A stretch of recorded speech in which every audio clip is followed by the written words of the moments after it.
Good noon, everybody. Good morning, sir. Good morning.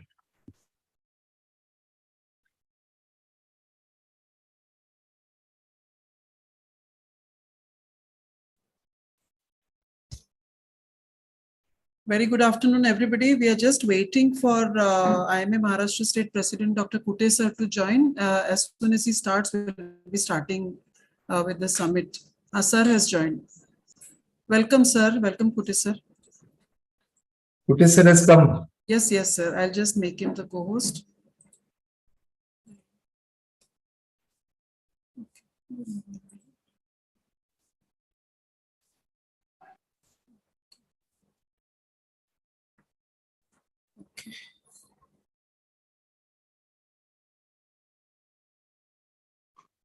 Kute sir, good noon.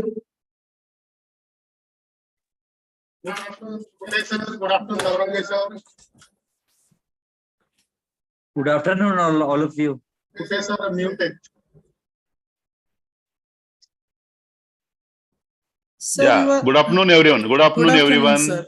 Good afternoon, Dr. sir. Mangesh Pate, Dr. Archana Pate, Dr. Jain Naurange sir, my colleague Raju, everybody is there. Good afternoon, sir. I think 131 members, they already joined it. Yes, sir. Tambe sir Raju. is also joined. Tambe sir, warm welcome. Good afternoon, Tambe sir. Tambe sir. Thank you.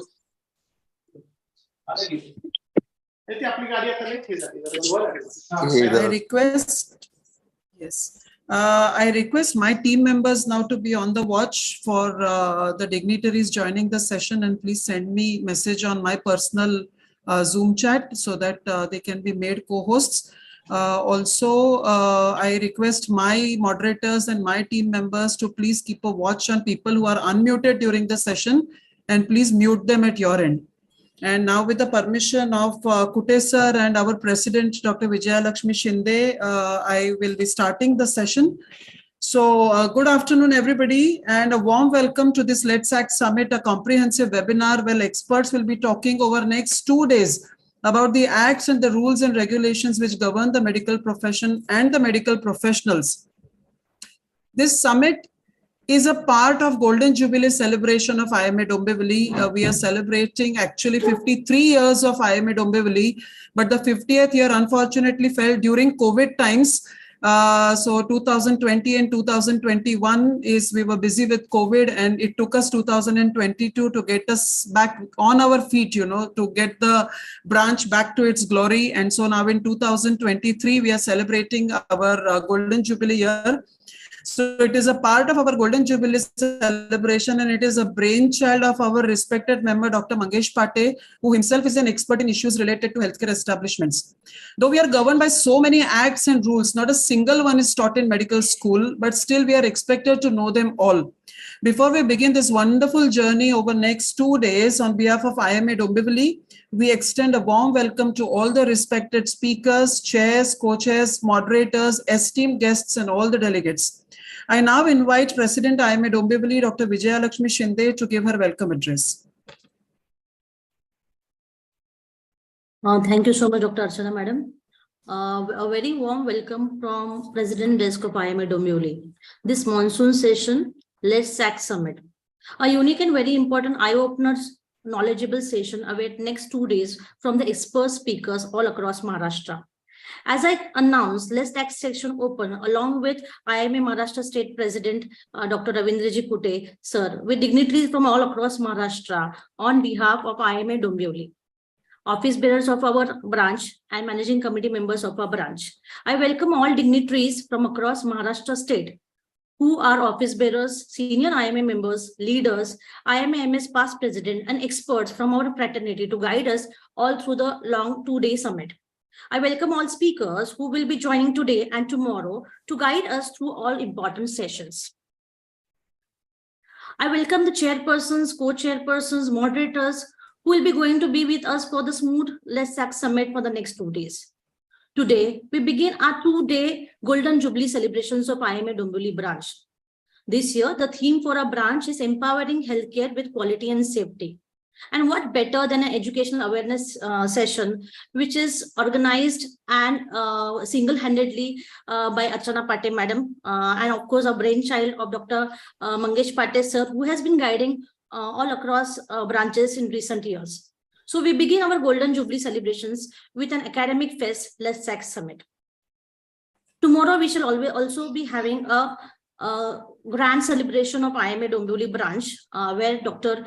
Ravindraji Kute sir, President IMA MS, will be gracing as chief guest for the occasion. It's really indeed a proud moment for our branch. IMA Dombivli has grown from a sapling to a tree which has been started to bear sweet fruits and colorful flowers with nurturing and care from all our past presidents and the office bearers and team over these 50 years. 2020 was a tough year for all of us. The world paused, and so do we. But we didn't actually pause as healthcare workers. We stood strong and bounced back post-COVID, and today we are here, stable and comfortable, strong to celebrate the Golden Jubilee celebration of our branch.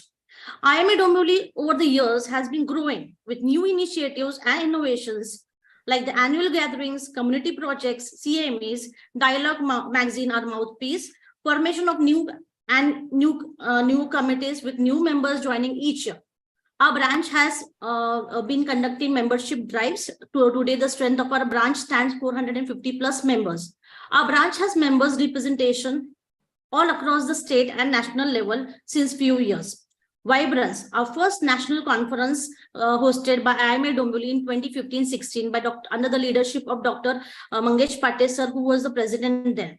In 2016-17, we hosted IMA EveCon, WDW chairperson Dr. Archana Pate and our president Dr. Hemraj Ingle took the fulcrum of the EveCon, and it was a successful program. It was praised and graced by all the dignitaries from IMA, MS and headquarters. IMA IDCon in 2018 under the leadership of Dr. Niti Upasni as president, and then there is no looking back, and our team is prepared for any big responsibilities coming our way. Lifesavers run in offline mode when the whole world paused and we all were in online modes. Offline mode was not possible, but we still could raise 8 lakh of contribution from IMA Dombivli branch. Dr. Jayalal sir, IMA headquarter president then, inaugurated the run in on the virtual platform. We conducted many such LSR programs for awareness about CPR and emergency management. Our various committees, MPH, organ donation, WDW, have been doing a lot of social and welfare projects for the community and of course the welfare of our doctors as well. Our very first WDW was founded under the leadership of Dr. Archana Pate with Dr. Meena Pruthi, our past president, who was the chairperson then, and Dr. Niti Upasni as the BBBP, who started the first BBBP committee. HBI Starship flagship project started under the leadership of Mangesh Pate, sir. It has been very actively doing a lot of healthcare awareness programs for our branch since last few years. I thank all the past presidents of my branch, patron Dr. Mangesh Pate, and for making our branch proud and attain heights at national and state level, placing our small branch at a map of IMA at the national level. It couldn't have been possible without the support from all the senior leaders of my branch. For today's program, I wish all the best. I wish the summit team all the best. And I request Dr. Archana Pate, madam, to take the program ahead. Thank you so much. Thank you so much, Dr. Vijay Lakshmi, for welcoming the guests with that wonderful speech. We are honored with the presence of IMA Maharashtra State President Dr. Ravindra Kutte sir to the summit. We request Kutte sir to give his blessings to the summit, to our branch, and also permit us to begin with the summit. Good afternoon, everyone. Am I audible? Yes, sir, you Shall are I audible. proceed? Yes, Good sir. afternoon, everyone. President, IMA Dombivli branch, Dr. Vijay Lakshmi Shinde. Secretary, Dr. Archana Pate, madam. Treasurer, Dr. Hemant Patil. All the office bearers, managing committee of IMA Dombivli, our colleague and past secretary, IMA Maharashtra State, Dr. Mangesh Pate. I saw just now Dr. Ashok Tambe sir has joined, Dr. Jayan Naurange, and my colleague for today's session, Dr. Raju Varyani,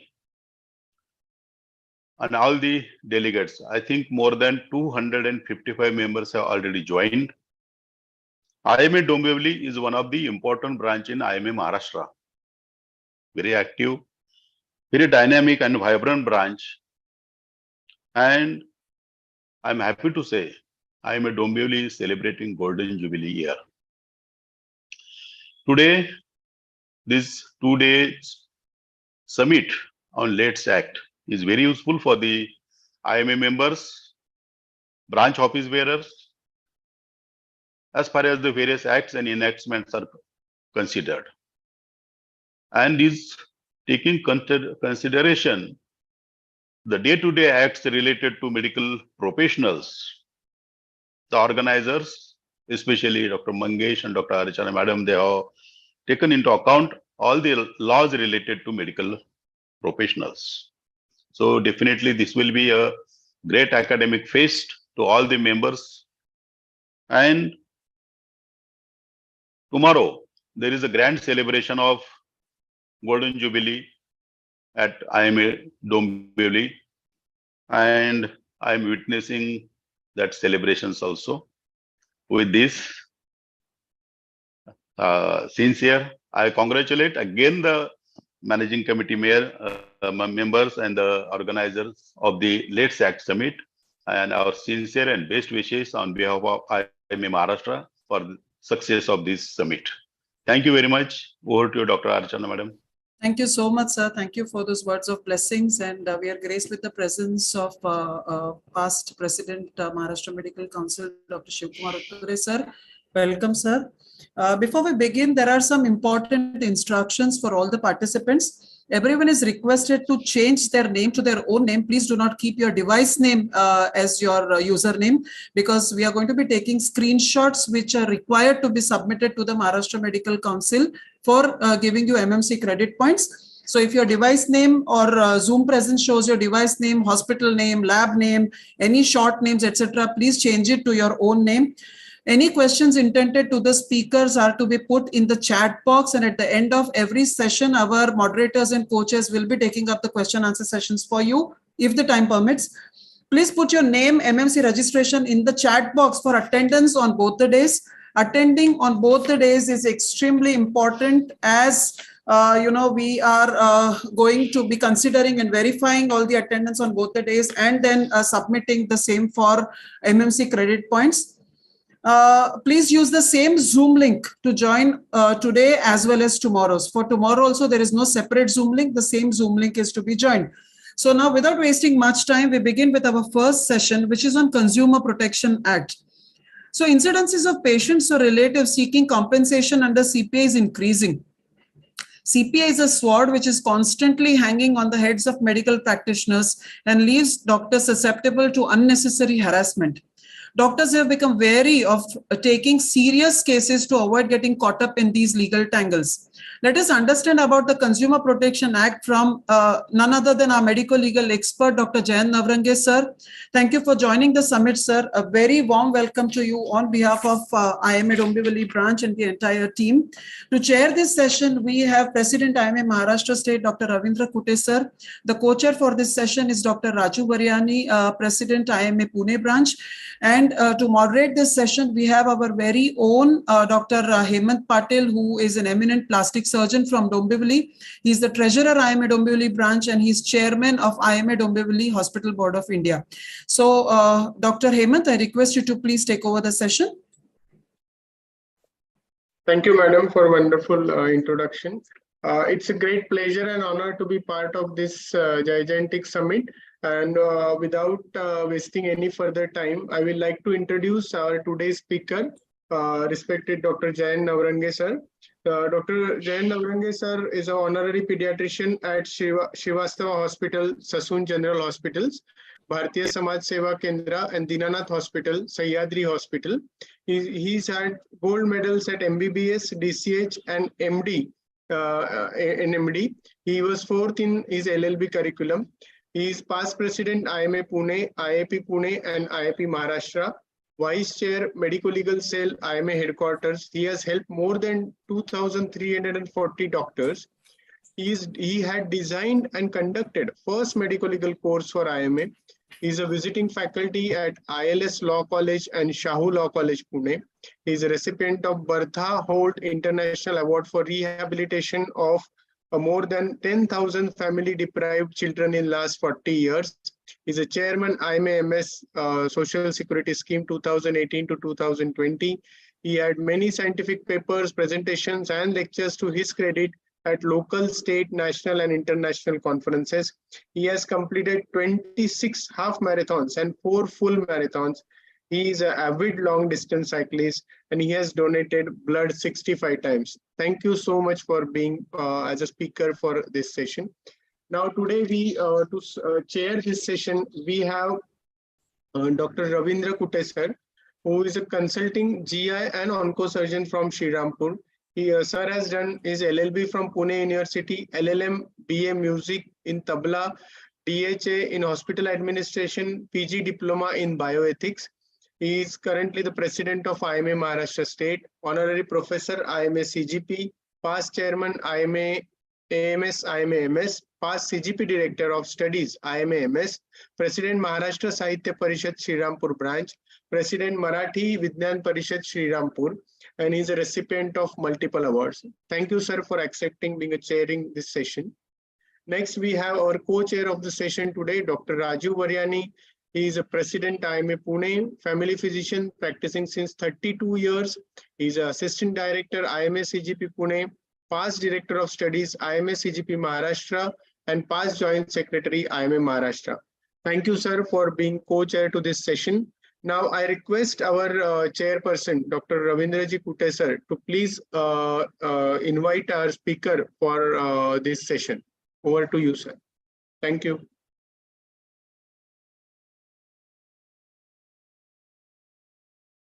Hello. Yeah.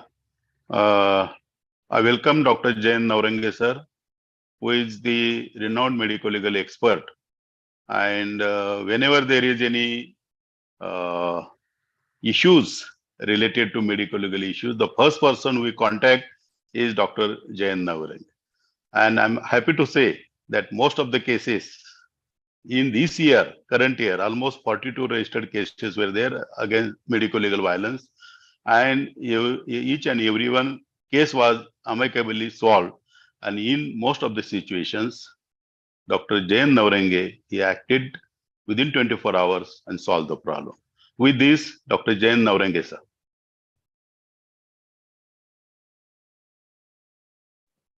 Sir, will you be able to Sir, share please. the slides, sir, or Navrenge, sir? Navrenge, sir, are we audible? I think sir. He has unmuted, but not able to. No, I think sir, his Are you able- screen is frozen. Yeah, it's.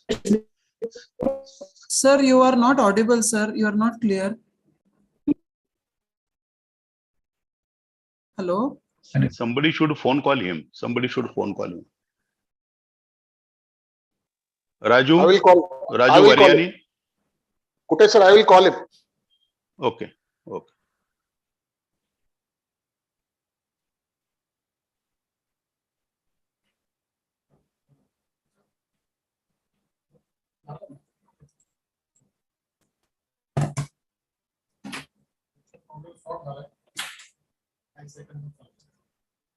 Sir has been contacted. Sir is just joining back. There was some issue with his net connectivity. He's just joining. Yeah, sir has joined. Sir has joined. Navrenge, sir, you are co-host. You will be able to share your screen. Yes, sir. Your screen is seen. Yes. Yes, you'll have to just make it full screen, sir. Yes, sir. It is full screen now.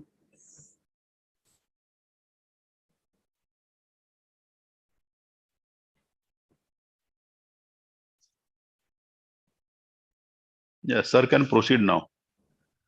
Navrenge, sir.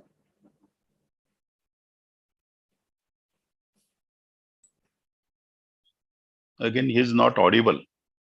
Okay, now I think you should be. Yes, sir. You are Yes, audible. Yes, now. please. Yes, sir. So I'm so sorry. The internet connection got lost and now it has come up again. So I'm so sorry for the same. Where is it?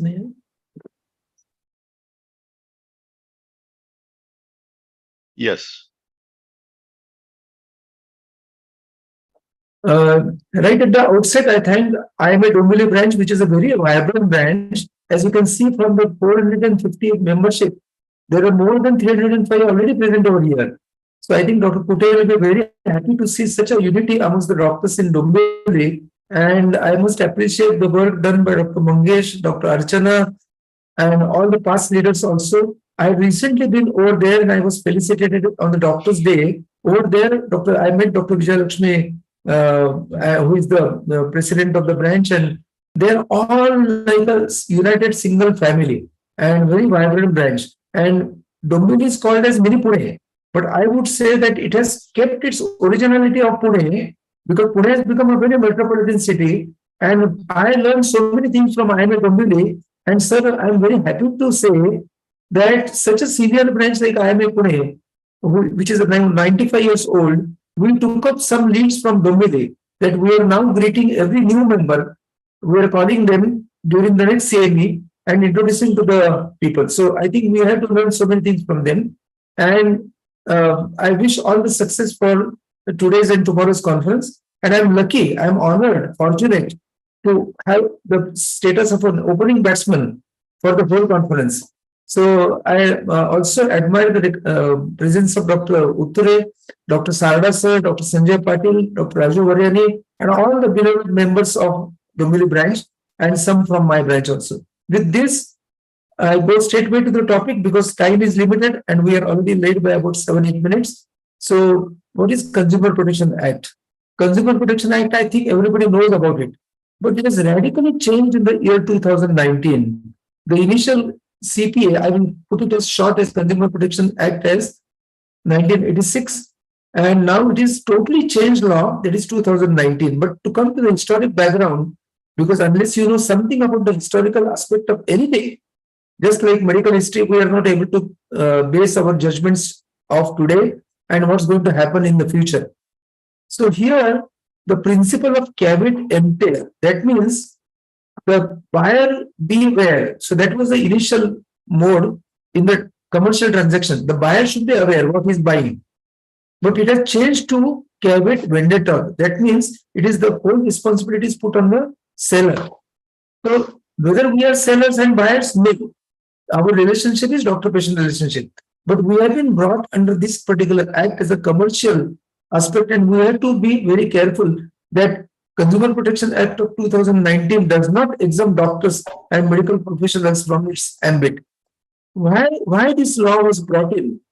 United Nations requested the member states to strengthen the consumerism way back in 1985.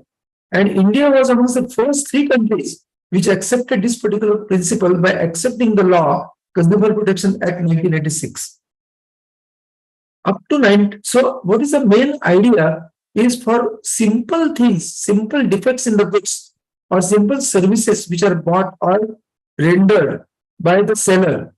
Why the person should be required to go to a civil court to get the compensation? Because civil courts, take about 5 to 20 years minimum to get the justice. So that is the main idea of bringing the Consumer Act. And to see whether this effect has been obtained or not, this is statistics which is rather old of 2001. That district forum at that time they had 15.5 lakhs cases, 84.5 were decided. Amongst the state level, 2.38 lakhs cases, 61. This is, I am telling you about only the medical cases. 61.6% were decided. At national level, 24,351 cases, 67% were decided. So the speed is achieved to some extent, but speed is getting achieved, but at a cost of hurried justice. So this is what is the thing which we have to be very careful about, that it is a fast justice, but maybe at the cost of real justice. And here we have to know about this particular law very well, because unless we know the roots of this law, we will not be facing this situation open-eyed. So where the doctor is answerable, today's modern practitioner or any practitioner who is practicing medicine is answerable to his respective medical council, which takes the issues of ethics, the civil courts, but I'm sure nobody goes to the civil courts these days because it takes huge time, and also the stamp duty factor is there. Then the criminal courts, that means the police cases.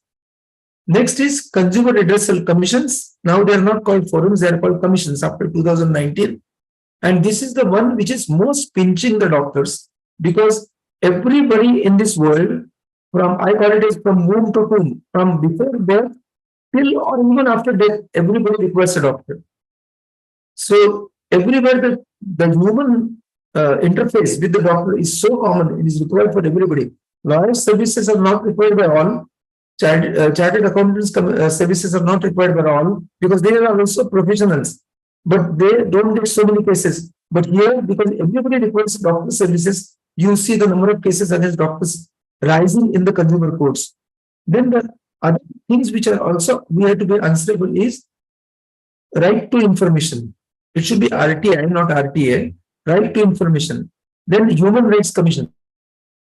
For private practitioners, it is not applicable, but for government doctors or under certain situations, it is applicable. But for us, commonly, it is not used, not required. Local authorities like the municipal corporations who give you the permission to start a hospital, or if the CEA comes, it will be required for even the clinics. So local authorities are under PCPNDT or MTP Act, the local authorities will be there. Today, we are also answerable to NGOs. Those so-called consumer NGOs are like Mumbai Grahak Panchayat, Pune Grahak Panchayat. They can put cases, they become the complainant on behalf of the patient. So that is allowed by this law, which is a different thing. And next thing is Janata Darbar. That means people take the law in their hands, and then there is violence. There can be manhandling of the doctors and their staff and so on and so forth. And these all forums were answerable separately or even simultaneously or sometimes sequentially. But there is always a question asked to me whether they can put a case when the consumer case is going on. Can the police call me? Yes. They can put the cases simultaneously in multiple forums.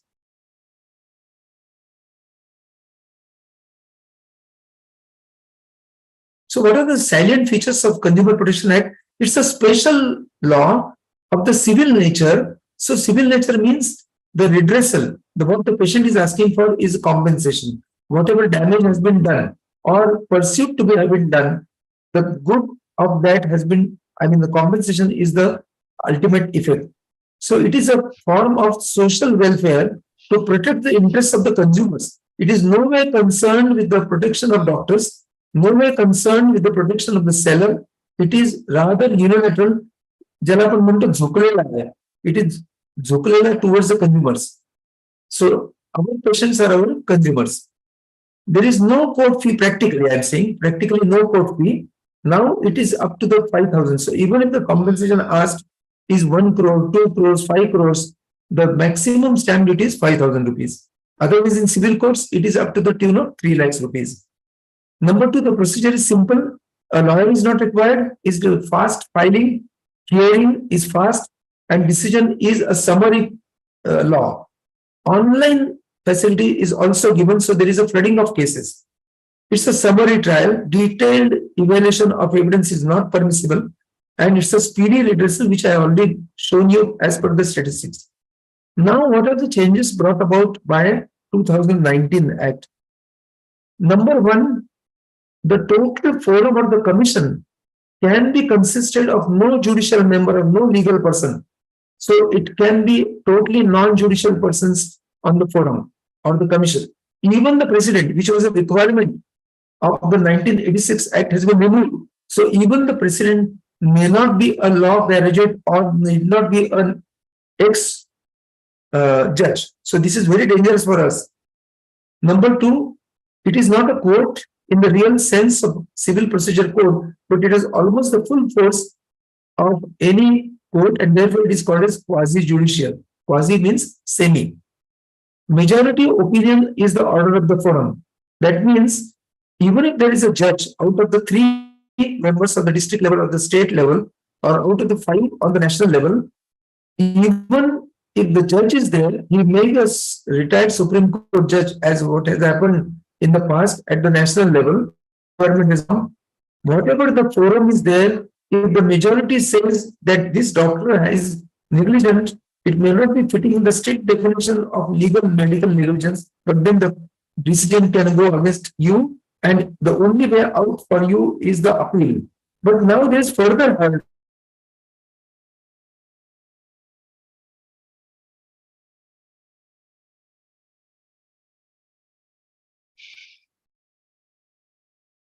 Again, I think he's gone into frozen state.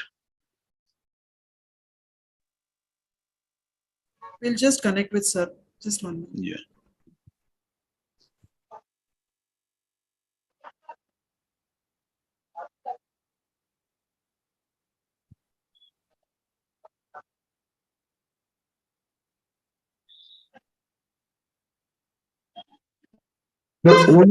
Yes, sir.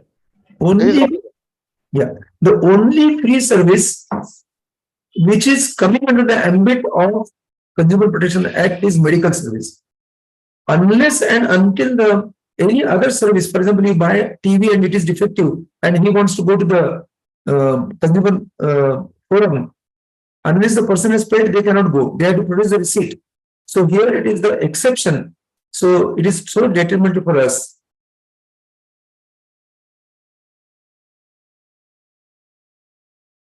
The apex court, that is Supreme Court, has and has been expanding the application of Consumer Protection Act. Insurer paying medical bills, charity cases, railway passenger fare, insurance policy holder, imported goods, everything. And now they are extended to the e-commerce also. Now there was a doubt whether it is applicable to the medical services again after the proclamation of 2019 Act, but it has been clarified by Kerala High Court and again by the Supreme Court that doctors and medical services come under the ambit of Consumer Act. Arbitration clause, if we put an arbitration clause, it will not be adversely affecting the jurisdiction of the Consumer Protection Act. So I think this is superfluous, which consumer law was passed on 24th December 1986, which is now celebrated all across India as a consumerism day, consumer activist day. Now, there are various definitions, complainant and all that. Complainant means a consumer or any registered consumer organization or central or state government also can make a complaint against us. So it need not be the patient himself. It can be on his behalf, the complaint done by the NGO. So I will not go in the details of these definitions. Now this, I would say that pay a little more attention is that the consumer is the one who hires or avails of any services. We are not selling goods. We are giving service consideration paid. So that means for payment of fees or promised. So even the promise of payment of fees, patient is always promising.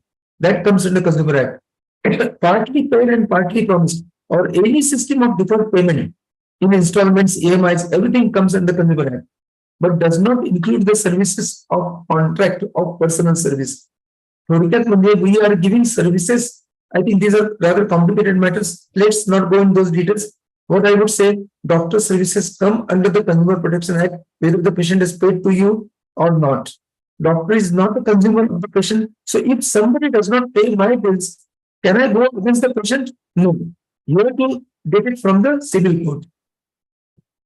Now the word deficiency comes in and not just negligence. Negligence is a perfect word where the carelessness or some sort of a trivial negligence has occurred, and then there is a doctor-patient relationship and all that.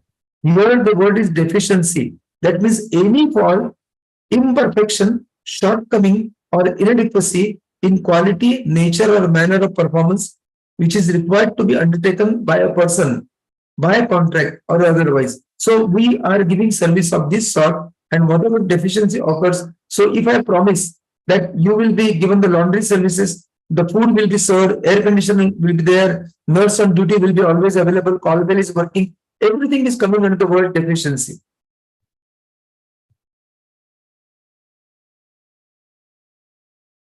So, what is the anatomy of these commissions? Consumer Redressal Commission. It is at district level, it is at the state level where the appeals will lie, and it is at national level. Now, the change here is from 2019, every case practically concerning the medical services will be lodged primarily at the district level. And this is the only good thing which has happened out of all this, that every case, it depends on the amount of bill. So I think nobody's bill is going beyond 50 lakhs in medical services. So by and large, I have seen 99% of the cases, our bills are much below 99 lakhs. 50 lakhs. So any bill amount less than 50 lakhs, the case will be tackled by district forum. But what is the authority for them? They can give a compensation of any amount. So the compensation limit has gone. So whether they can give 10 crores compensation, answer is yes. So when the billed amount or expected billed amount, charged amount is less than 50 lakhs, primarily the case will be lodged in the district commission, and they have an authority to award any compensation. So this is the basic big change which has come in 2019. It has one president and two other members, ordinary members. One of them is a lady member. Second is state level, where they will take up the cases where the bill amount is more than 50 lakhs or the appeal cases from the district forum. And national level, the appeal cases from national level, from state level, and when the bill amount is more than 10 crores. So the case will never go directly to the National Commission. So this is the same thing, what cases they tackle up to 50 lakhs district level, up to, from 50 lakhs to 10 crores state level, and beyond that it goes to the national. All appeals go to the higher level. Period of limitation, up to what? How many months, up to how many years the patient can lodge a complaint? It is up to the next 2 years. So from when the things happen, from that, supposing death has occurred, today is 29th of July 2023. So they can lodge a complaint up to 29th of July 2025, like that. But then there is a clause of condonation of delay. So medical cases are complicated, and there they say it's called as discovery rule. So when the patient found out that there was a problem with the medical treatment, after that 2 years. So that is a little difficult area, but let's by and large say that they can go up to 2 years. Now, appeal period is up to 30 days. So, if I am not satisfied with the decision or if the patient is not satisfied, they can go to the higher level in next 30 days. But then, see, the last point is very important. Deposit, whatever the award is given, compensation is given, or is passed by the district forum or district commission, you have to deposit 50% of that amount in the district forum, and then only appeal is allowed. This is very, very detrimental. I mean, their point of view is that there should not be flooding of appeals. That is okay. But supposing the award given against me is 2 crores, I have to deposit 1 crore and then approach the state commission. And to gather 1 crore in short time of 30 days is a difficult thing. So I will tell you what is the solution for that. I think we'll skip all this. What is the procedure in the district that is required by patients. So this is the appeal system: district commission, state commission, national commission, and ultimately the Supreme Court. So there is no intervention of High Court. Commission has all the powers of the under Civil Procedure Code of 1908. That is summoning. They can summon you, enforce your attendance, discovery or production of documents and evidence, receipts of evidence on affidavits, to get the report of tests, appointing the commission, execution of the orders, and if you don't follow their orders, the punishment has been hiked to anything up to 50 lakhs and imprisonment up to 7 years. So that is another point which has come up with 2019. Result is expected in 90 days, but you never get it. Now, what are the problems with 2019 Act? Now the section 26 is removed. That means if there is a false complaint or a frivolous complaint, the power was given to the judiciary under section 26 that they can dismiss the complaint and the complainant can be fined for 10,000 rupees. This clause is removed now. So what we fear that blackmails will increase. Number 2, penalties of imprisonment if they feel that the orders are not there followed. I told you the imprisonment is there between 2 to 7 years and fine can go up to 50 lakhs. Sir, Vijay, somebody is Vijay Chuk. We will answer your questions at the end. How much award can be given by district commission? Now any amount. Now next point is appellant is required to deposit 50%, which I told you. We must, as an IMA, we should fight this particular clause. Third is complainant can file in his residential district. This is very, very painful for specialists and super specialists and gynecologists. Applicable delivery ladies come to Maheri Yetak.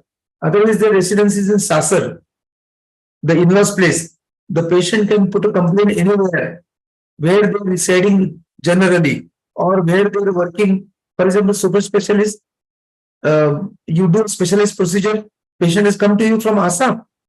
They can put a case in Assam district forum. And they previously, we used to ask for a transfer to the place of the doctor. Now this is not possible. So complaints can, so this also we have to fight together. Unfair trade practices. So deliberately withholding any relevant information, and who decides the relevant? Then failure to issue the cash memo is also coming under unfair contract. That means excessive security deposit. Now, who says what is the security deposit, excessive or not? This all is coming under CPA now. Teleconsultation is also very much coming under. Please remember, teleconsultation is allowed as per the MCI Act of 2020 as well as NMC now. But teleconsultation requires all the. I mean, it comes very much under the CPA. Enormous rise in penalties, which I already mentioned. Compensations amounts are increased at each level at district, state, and national. And this is somewhat of a repetition. Online, at the point 7, has online transactions within its ambit as well. So, what is the way out? We are very much covered. I mean, the facility is given to our consumer, that is doctors. That Consumer Act is applicable. If you apply emotions accordingly, this is the Act of Parliament. Who can solve it? Is it only undo these things? It is very difficult thing. Now, prevention. Sir, sorry to interrupt. We are done with the 20 minutes, but you can continue for 2 minutes more, sir. Sure. 2 minutes only. So we have to be very vigilant and careful. And this is my usual slide. A stands for attention, and this is preventive aspect of any legal actions against doctors. Opinion and appreciate the best doctor, no medical jousting. Take the Aadhaar card, identity of the patient is a must. B stands for behavior. C stands for communication and consent, very important, stands for documents. E stands for ethics, expertise, follow the MMC rules and all those. I stands for investigations, identity of the person. Indemnity insurance is a must for everybody. Minimum 50 lakhs for general practitioners. I can say that up to 25 lakhs. Then continuous insurance cover is a must. Adverse media publicity right now cannot be prevented. For hospital owners, take two insurances, one for professional indemnity individually of 1 crore rupees and also for 1 to 2 crore rupees for your hospitals. You can imagine that even from places, small places like Jumna, Isal Karanji, the compensations are asked for the tune to the tune of 1 to 2 crore rupees. So have the insurance of that amount. CPI does not exclude, once again to recapitulate, does not exclude the doctors and medical services. Take a note of every notice received by you, whether it is from lawyer or from the consumer forum or any court or any police. Take the help of IMA Medical Legal Cell before rushing to your lawyers, politicians, and police. They are, take it in a proper perspective, but they are mainly money-minded. So initially, you take the help of IMA Medical Legal Cell throughout. Not only initially, first show to them, come to IMA, and then take the help of others as per their advice. Have the adequate insurance cover, which I already mentioned. Cases diagram for years, 5 to 12, 15 to 20 years is a usual period. Don't take any case too deep to harm your heart and mind. I have seen strokes and heart attacks developing. I have got a record of those doctors who suffered after getting the notice and cases are going on. Treat the patient as a patient professionally. Whether he is your friend, whether he is your neighbor, whether he is your close relative. When it comes to medical treatment, don't take casually. You have to treat them as patients and pray Almighty every day. Thank you very much, and thank you for extension of some small time on part of the organizers. I thank you all for a very attentive attendance, and I think the questions will be taken up last at the end of the session. Thank you so much for allowing me to express my views. Thank you. sir, Thank you for very an much, Dr. excellent Jain talk. Naurange, sir. Thank you, sir. Sir, It's thank a you big so topic. much. Yes, It's a big topic, but he has, in short duration, he has explained in a nice way. I'm confident that whatever acts and topics are there in summit for 2 days, Dr. Jain Naurange sir is ready to talk or address on any topic at any given moment. That is Jain Naurange sir. True, absolutely. Sir, I think Dr. Hemant, are you there in the session? Yes, ma'am. Yes. I think there are no questions in the chat box.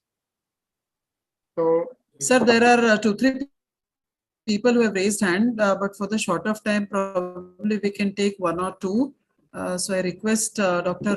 Ramesh Udapure to please ask his question. I have asked you to, just 1 minute, I'm asking you to unmute. Let me see if we can do that. Okay. Wow, Madam and is also there. I must recognize them. Yeah. Thank you. Yes, I will take Mr. Dr. Vijay Chugh. I've asked you to unmute. Please unmute yourself, Dr. Chugh, and ask your question. Dr. Chugh. Okay, Dr. Harshal Shinde, I'm asking you to unmute. Please ask your question. If Good you're afternoon. unable, Yes, I'm unmuted. Good afternoon, sir. My question is, if we are providing free service to the patient, like a government setup or in Dharmat Davakhana, are we liable for professional negligence and hence the court cases? Thank you. Very good point, which I had missed. And if you are giving totally free services to all the patients, that means only nominal registration fee is allowed. That is taken as free only. During the camp or Dharmat Davakhana or your own clinic, it is exempted. That particular service is exempted. But they are also clarified that if out of 100 patients, one is charged, all remaining 99 will also get the service of CPA, Consumer Act. So that is why Sassoon Hospital where there is a private ward, almost all government hospitals are coming in the purview of Consumer Act, and they are very much applicable to all the free patients also. So practically, except for the CADs, where nominal fee of 5, 10, 50, 100 rupees or as a registration fee is taken, they are exempt. Otherwise, every medical service is counted as coming under CPA. Thank you, So, sir. Dr. Chuk, can you unmute yourself? Or otherwise, we'll just wind up the session. I think Dr. Udapura is also coming here. Yeah, sir, but I'm not able to find a option on this thing to unmute himself. So either he will have to put his question in the chat box. Anil Patil is there. I think he wishes to ask. Yes, Dr. Patil, you can ask your question. Please unmute yourself and ask your question. Thank you, Archana. Nauranga sir, you had said once the district forum finds a particular medic, then you have to deposit 50% of the amount. Yes, sir. And you also said in your talk there is some way out, but you didn't explain Okay. what was the way out. Yes. Because of short of time, I missed it. The way out is you have to have an insurance and a tie-up with the insurance company that they take up the responsibility of depositing the, putting the deposit with the lower forum. So, for example, there are certain, we have to discuss this with PPS. They are doing that. So, if you go through some intermediary who is giving the insurance cover, you have to put a condition in the MOU. I think Dr. Uttara will agree with me. Sir, yesterday we were saying that we should have. So that MOU has to include that at the upper level, they will put deposit on your job. Sir, I think your voice is cracking again. I request Yes. Dr. Hemant Patil to please take the session ahead. Thank you so much, Nauranga sir. I mean, nothing is possible in, I am a medical legal section without your help, sir. And we are so very grateful to you for this session. I request Hemant to please take the session forward. Yes, sir. Archana, just one sentence. Yes, sir. And since I take this opportunity, since we have got the who's who of medical legal people of Maharashtra. Just recently, in a very good session, there was a good concept. I mean, Dr. Nauranga, I think we should think about that. That along with consent, you should have a MOU type of a thing with the patient, where it's a contract with the patient, where it can be mentioned if there is any medical legal negligence, to what level it can, compensation can be given. So I think that's a good concept. I think we should think over all these things and try to see if we can, activate this along with consent to make this contract also. Because if you see the companies, banks, everybody have this type of a contract.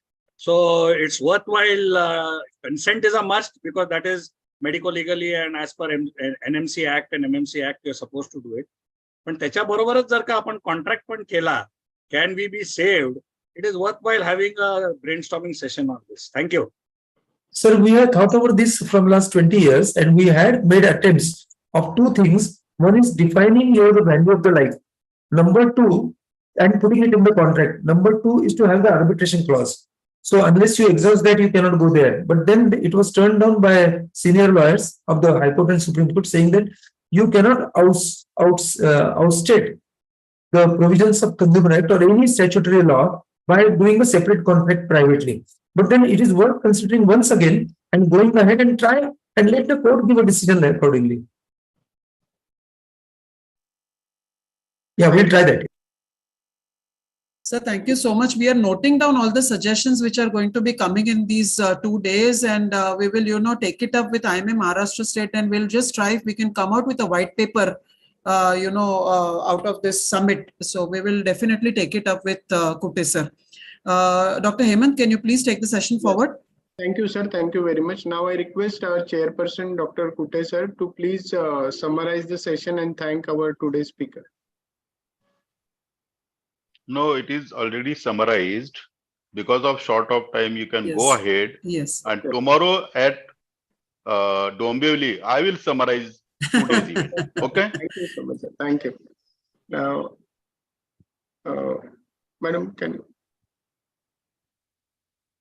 Sir, with great privilege and honor, I will like to present from entire IMA Dombivli a certificate of appreciation to Dr. Jayant Navrange sir for comprehensive and elaborate session for medical professionals on Consumer Protection Act during online medical Let's Act Summit organized by IMA Dombivli on Saturday, 29 July 2023. Thank you, sir. Thank you very much for being part of this summit. Thank you. I request Dr. Archana Patil madam to carry forward the summit. Thank you. Thank you so much. Thank you, Navrange sir. Thank you, Kute sir. Thank you, Varyani sir. And of course, thank you, Dr. Hemant, for taking that wonderful session ahead. Moving forward, our next session is on Maharashtra Nursing Home Registrations Act. Maharashtra Nursing Home Registration Act refers to an act to provide for registration and inspection of nursing homes in Maharashtra. Many amendments have been introduced in recent times, and also the issues of fire safety, biomedical waste disposal, structural audit, other procedures are being unfortunately linked with the registration process of a nursing home at civic body level. Let us understand the actual provisions of the Act from medical legal expert and our incoming president of IMA Maharashtra, that is President-elect Dr. Dinesh Thakre. Warm welcome to the summit, Dr. Thakre. To chair this session, do we have Tambe sir? I think he had joined and he had some emergency, so he had to leave. Is Dr. Ashok Tambe sir is the chairman for the session. And to co-chair this session, we have Dr. Jyoti Chidgupkar madam. To moderate this session, we have our very own member of IMA Dombivli, Joint Secretary of IMA Dombivli, Dr. Sharad Gurav, who is an eminent surgeon, and he is a convener of IMA Hospital Board of India Dombivli and chairman of Sports Committee IMA Dombivli. So I request Dr. Sharad Gurav to please take the session forward.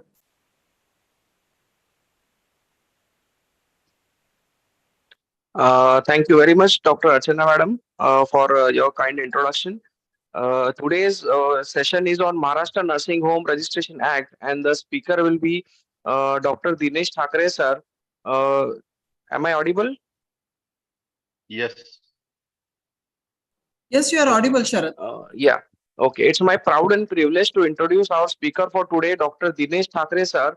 He's a MBBS PG diploma in pathology and bacteriology. He's LLB. He's MA in journalism and mass communication. He's MBA in general management. He's a member of steering committee, associate member, World Medical Association, national secretary, IMA Hospital Board of India, co-chairman, IMA headquarters, medical legal cell, president-elect, IMA Maharashtra State, master trainer, NABH pre-accreditation entry-level standards hospital, President Alumni Association of PDM Medical College and Hospital Amravati. He has delivered more than 50 talks and wrote more than 30 articles, and he is a proud author to a poetry collection book called Vastav Anubhuticha Vivida Savalya. We unfortunately we do not have Dr. Tambe with us. He has conveyed that due to the emergency he could not join, but he has conveyed the best wishes to the speakers, to the session, and to the team. We have Dr. Jyoti Chidgupkar madam as a co-chair for this session. She is MBBS MD Microbiology DCP. She is a HOD and consultant microbiologist at Department of Microbiology and Molecular Lab, Ashwini Sahakari Rugnalaya and Research Center, Solapur. She is a past Vice President IMA Maharashtra State. She is a past President Solapur Private Hospital Owners Association. She is the President Rotary Club of Solapur. So I request Dr. Jyoti Chidgupkar as a co-chair to please welcome our speaker and request him to start the session. Dr. Jyoti, over to you.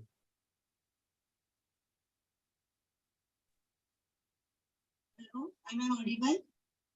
Yes, you are audible. Yeah, thank you very much. Today we are having so much eminent speaker with us for the very special and very important topic of Maharashtra Nursing Home, previously known as Bombay Nursing. So, always troubling our hospital owners either way for fire. Dr. Chidgupkar madam, your voice is not very clear. We cannot hear you clearly. Okay. Yeah, better now. So we are very happy to have our president-elect, very highly qualified speaker for us. I request him to take this mic. Thank you very much. Thank you.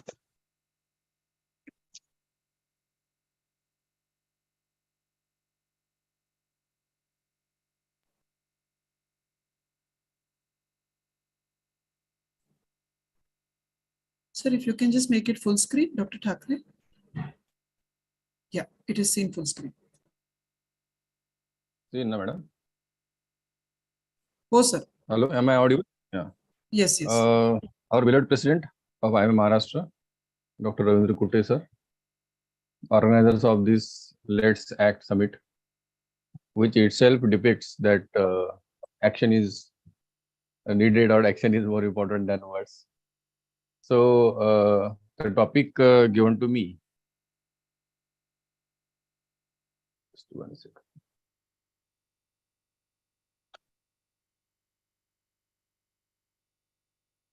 Is the Maharashtra Nursing Home Registration Act. Now, within 20 minutes, what I can deliver is what is there in the Act, and especially the rules that were published by Maharashtra government in 2021. So I will try to give the crux of all the Act and rules and some small comments. And under the leadership of Dr. Kutte sir, we are there and we are doing our best to deal with the unacceptable provisions in the Act. The fight against all these provisions is a continuous process and it is going on. So let's see the Act first. Now I think it is 20 minutes. Okay.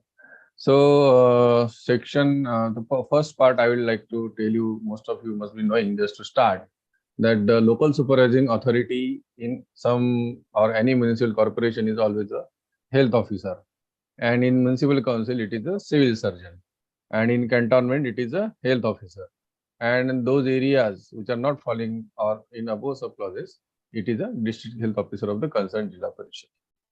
Now another provision important we should know is that qualified medical practitioner or nurse or midwife must be registered under respective councils with the renewed registration. I think because this is causing problem in a staffing pattern that is suggested in rules 2021. Then nursing home shall be in registered mode always. That is important.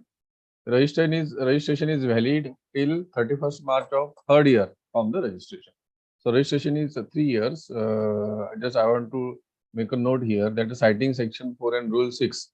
Some local supervising authorities are directing nursing homes to renew registration of every year. So if it is happening somewhere, you may call IMA and we will help you getting it done 3 years. Then most important, one more provision is a defaulter to get 6 months imprisonment and fine up to 10,000. Some of our members are very lenient and they just don't bother that their registration has expired. And please note that it may cost you 6 months imprisonment or 10,000 rupees fine. Fine is okay, but 6 months imprisonment the provision is there. And other thing is that the registration may be cancelled. So it is a difficult situation. So it should not happen that your hospital is not in registered mode. It should always be in registered mode. Next point is local supervising authority may cancel or refuse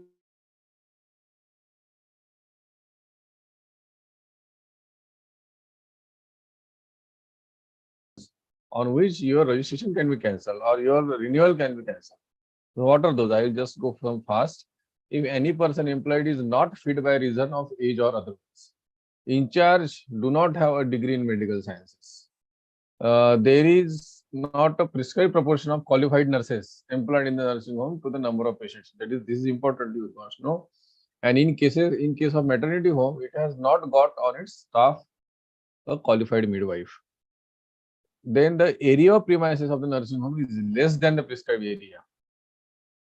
The number of beds available in the nursing home exceeds than those prescribed. Those are prescribed. The nursing home is owned or under the management of government medical officer. Then this is important again for reasons, and this is vague also, for reasons with situation, construction, the nursing Dr. Thackeray, your home is voice not is cracking in between. okay.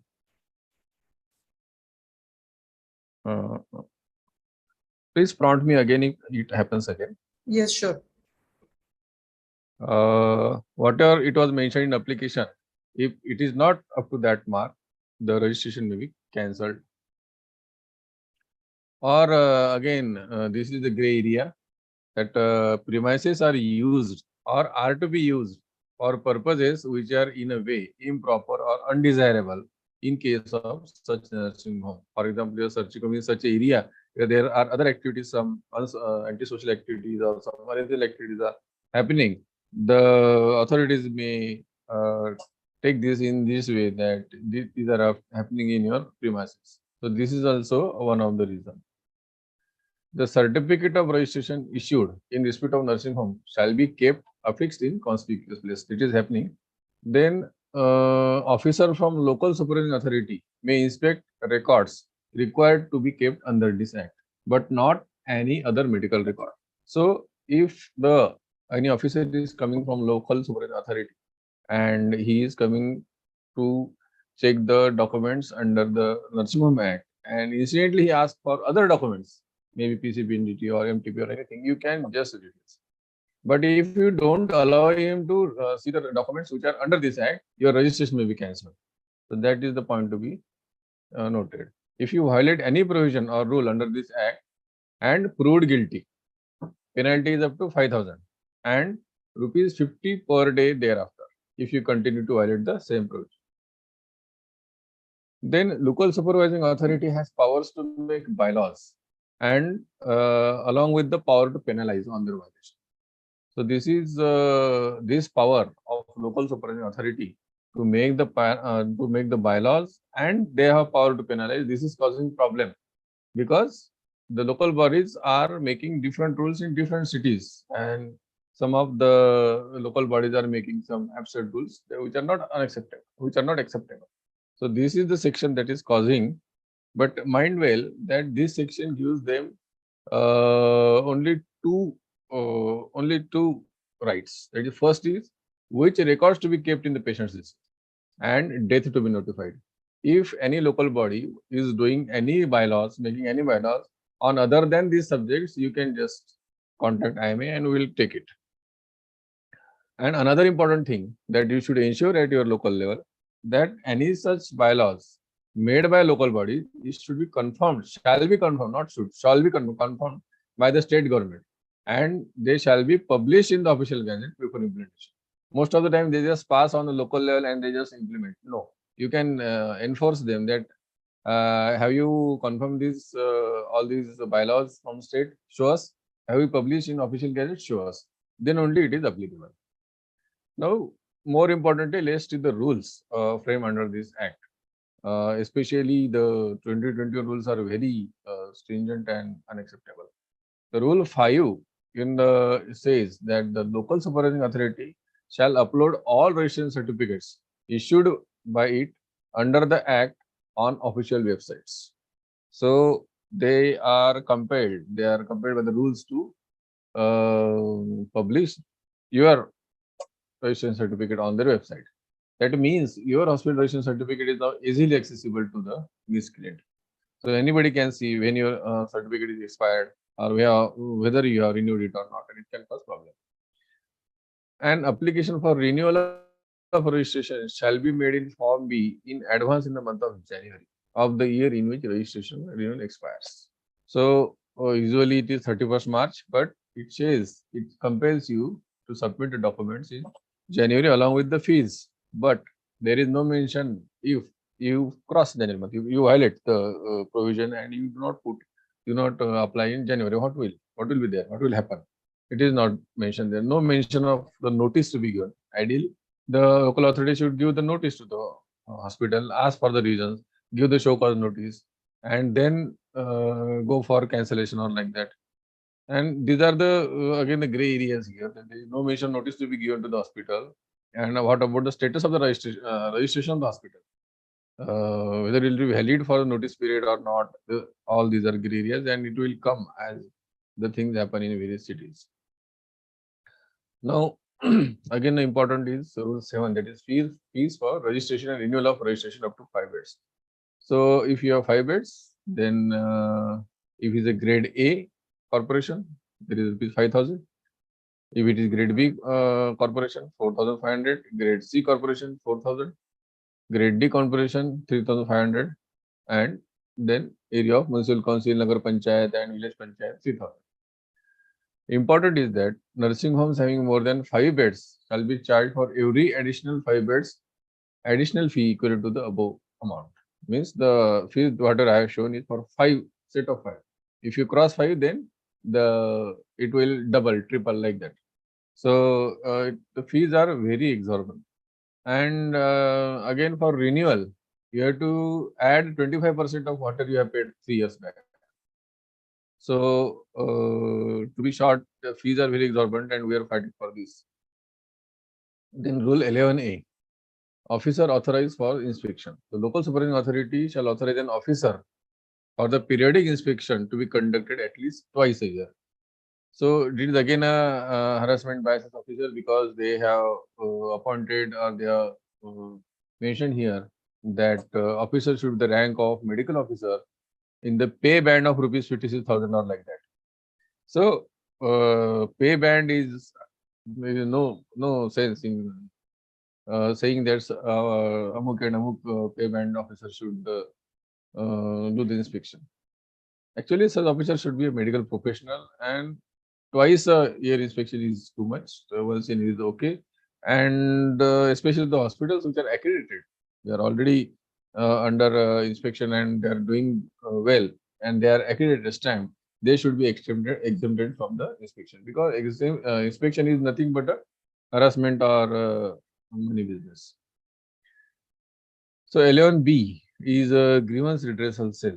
That is one more weapon in the hands of miscreants. The local supervisory authority shall set up grievance redressal cell having a toll-free number to redress complaints of violations of rights and responsibility of patient as well as the registered nursing home. No representation to IMA in such redressal cell. So it may prove easy weapon for miscreants to harass and blackmail the doctor. And many, I heard that Pune Municipal Corporation has set up such redressal cell under this act. And the rule C says that change in facilities, construction or upgradation. Any change in construction, facility or upgradation of services provided to the patient shall be communicated to the local supervising authority. And question is that, can they reject the changes done if we inform them? And if they reject, what is the redressal? That is the question. Then staffing norm. The person on medical officer on duty, who should be the person? That is, who is registered under Indian Medical Council Act, Maharashtra Medical Profession Act, Maharashtra, all they are mentioned, and they have mentioned that the medical officer on duty should be there for 24 hours. Now the staffing pattern again, the minimum staff for 10 bedded and above nursing home shall be as follows. If you have 10 bed hospital, then there should be one medical officer 24 hours, 24 hours available, and one per each shift for 10 beds.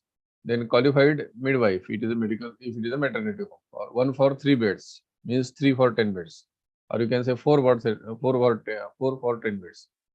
Then qualified nurses, 1 in each shift. It is again impractical because of unavailability of the staff. And IMA has always approached government with that we should come out with the mechanism to train the present untrained staff, so that all you want, the government wants, that the purpose can be solved. Then again, impractical thing is the norms of physical structure for nursing. The nursing homes registered or renewed after coming into force of these rules shall adhere to minimum standard norms laid down in Schedule 1, that we will see later. It again is impractical for already existing hospitals. And any rules, this is the basic principle of law. Any rules should be implemented prospectively and not any medical legal person will agree with this. That is the basic principle. Then next is 11F, that is minimum requirement for nursing home. All nursing homes shall have following instruments and equipments required for emergency and basic support. So what should be they are proposing, they are compelling that you should have this much instrument, this much equipments.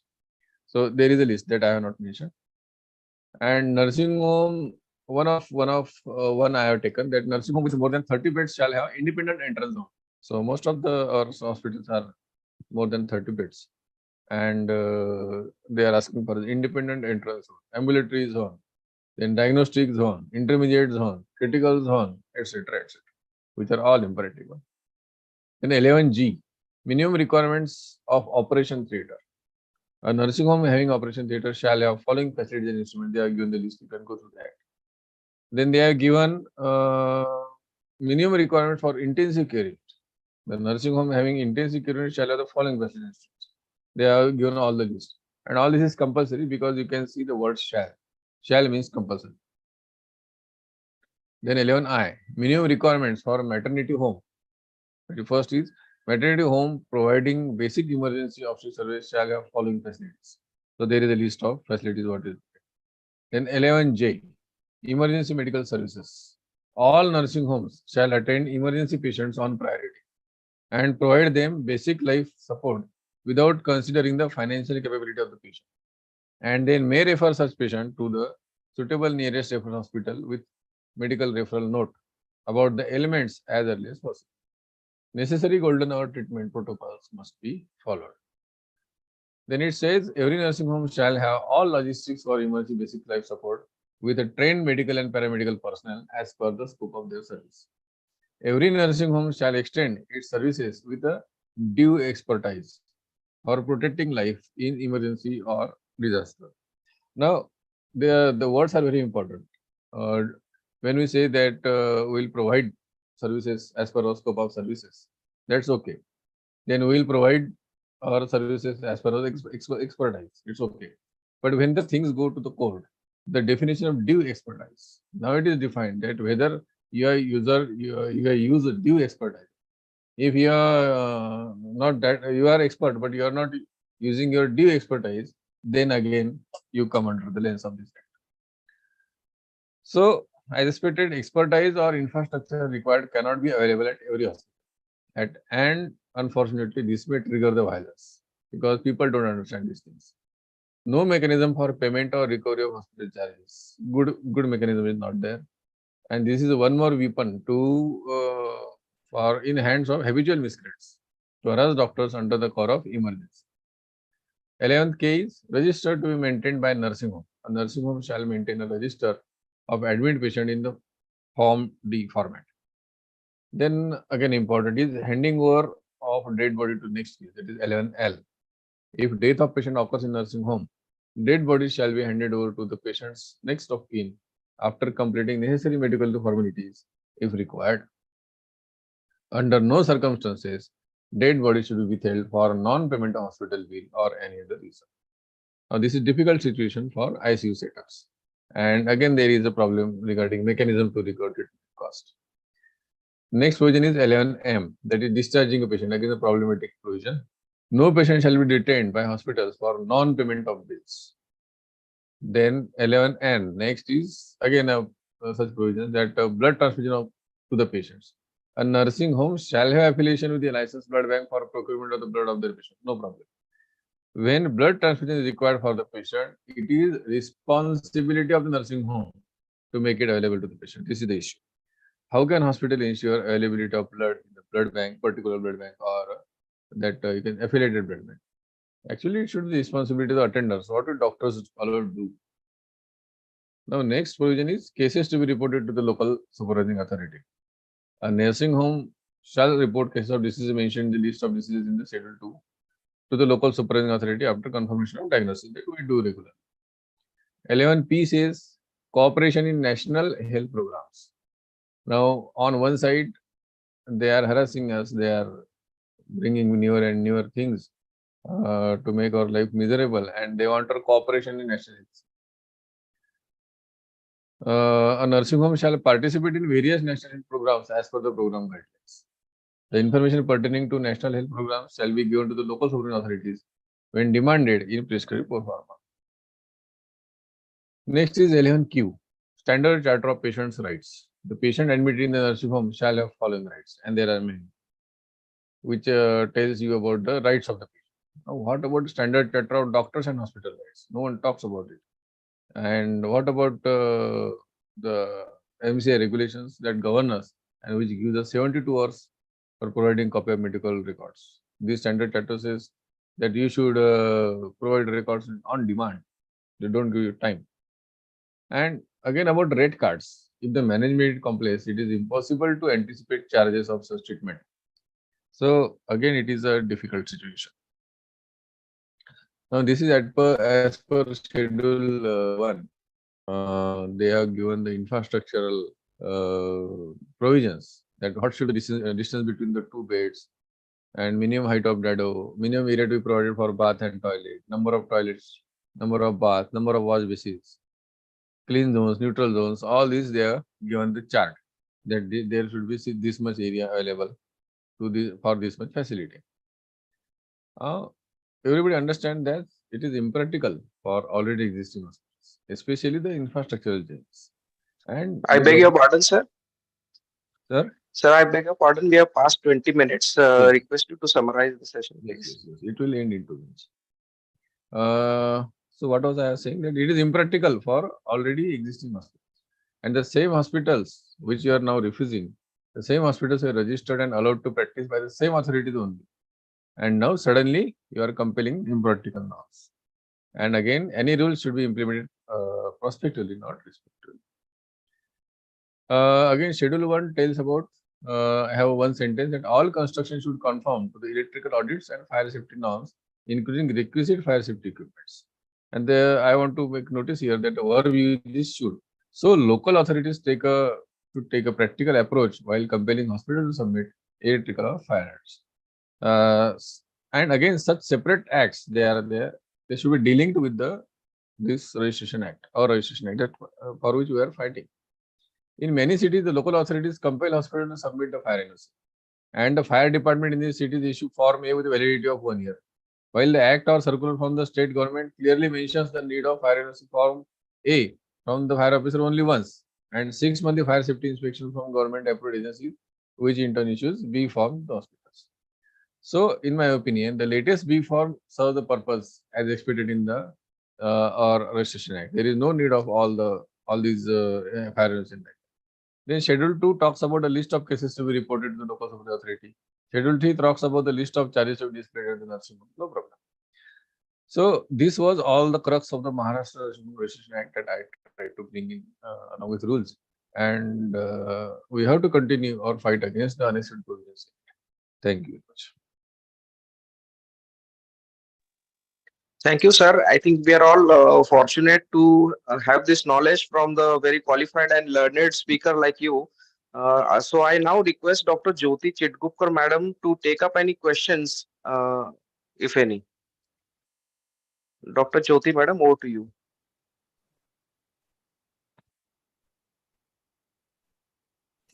She's not there. Sir, there is a question in chat box. Yeah, Jyoti, there's a question in chat box if you can take it up. Yes. I'm not getting any questions. Are the clinics also supposed to be registered? Yes, That is the question. I saw Sanjay Patel. Yes. Is it mandatory to OPD? So as per Act, it is not. Only the admitted patients where there is admission, maybe for 1 or 2 hours, like daycare, they as of now are coming under the Registration Act.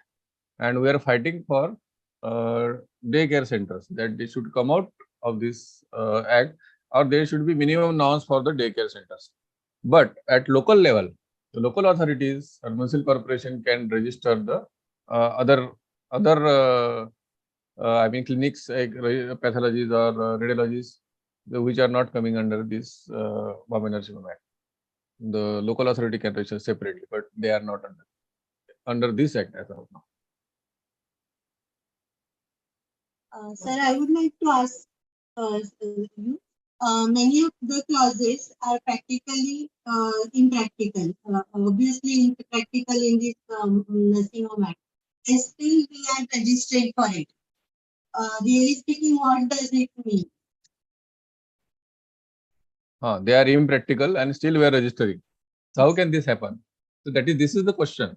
That these rules are there since January 2021, and there are 2 years have passed.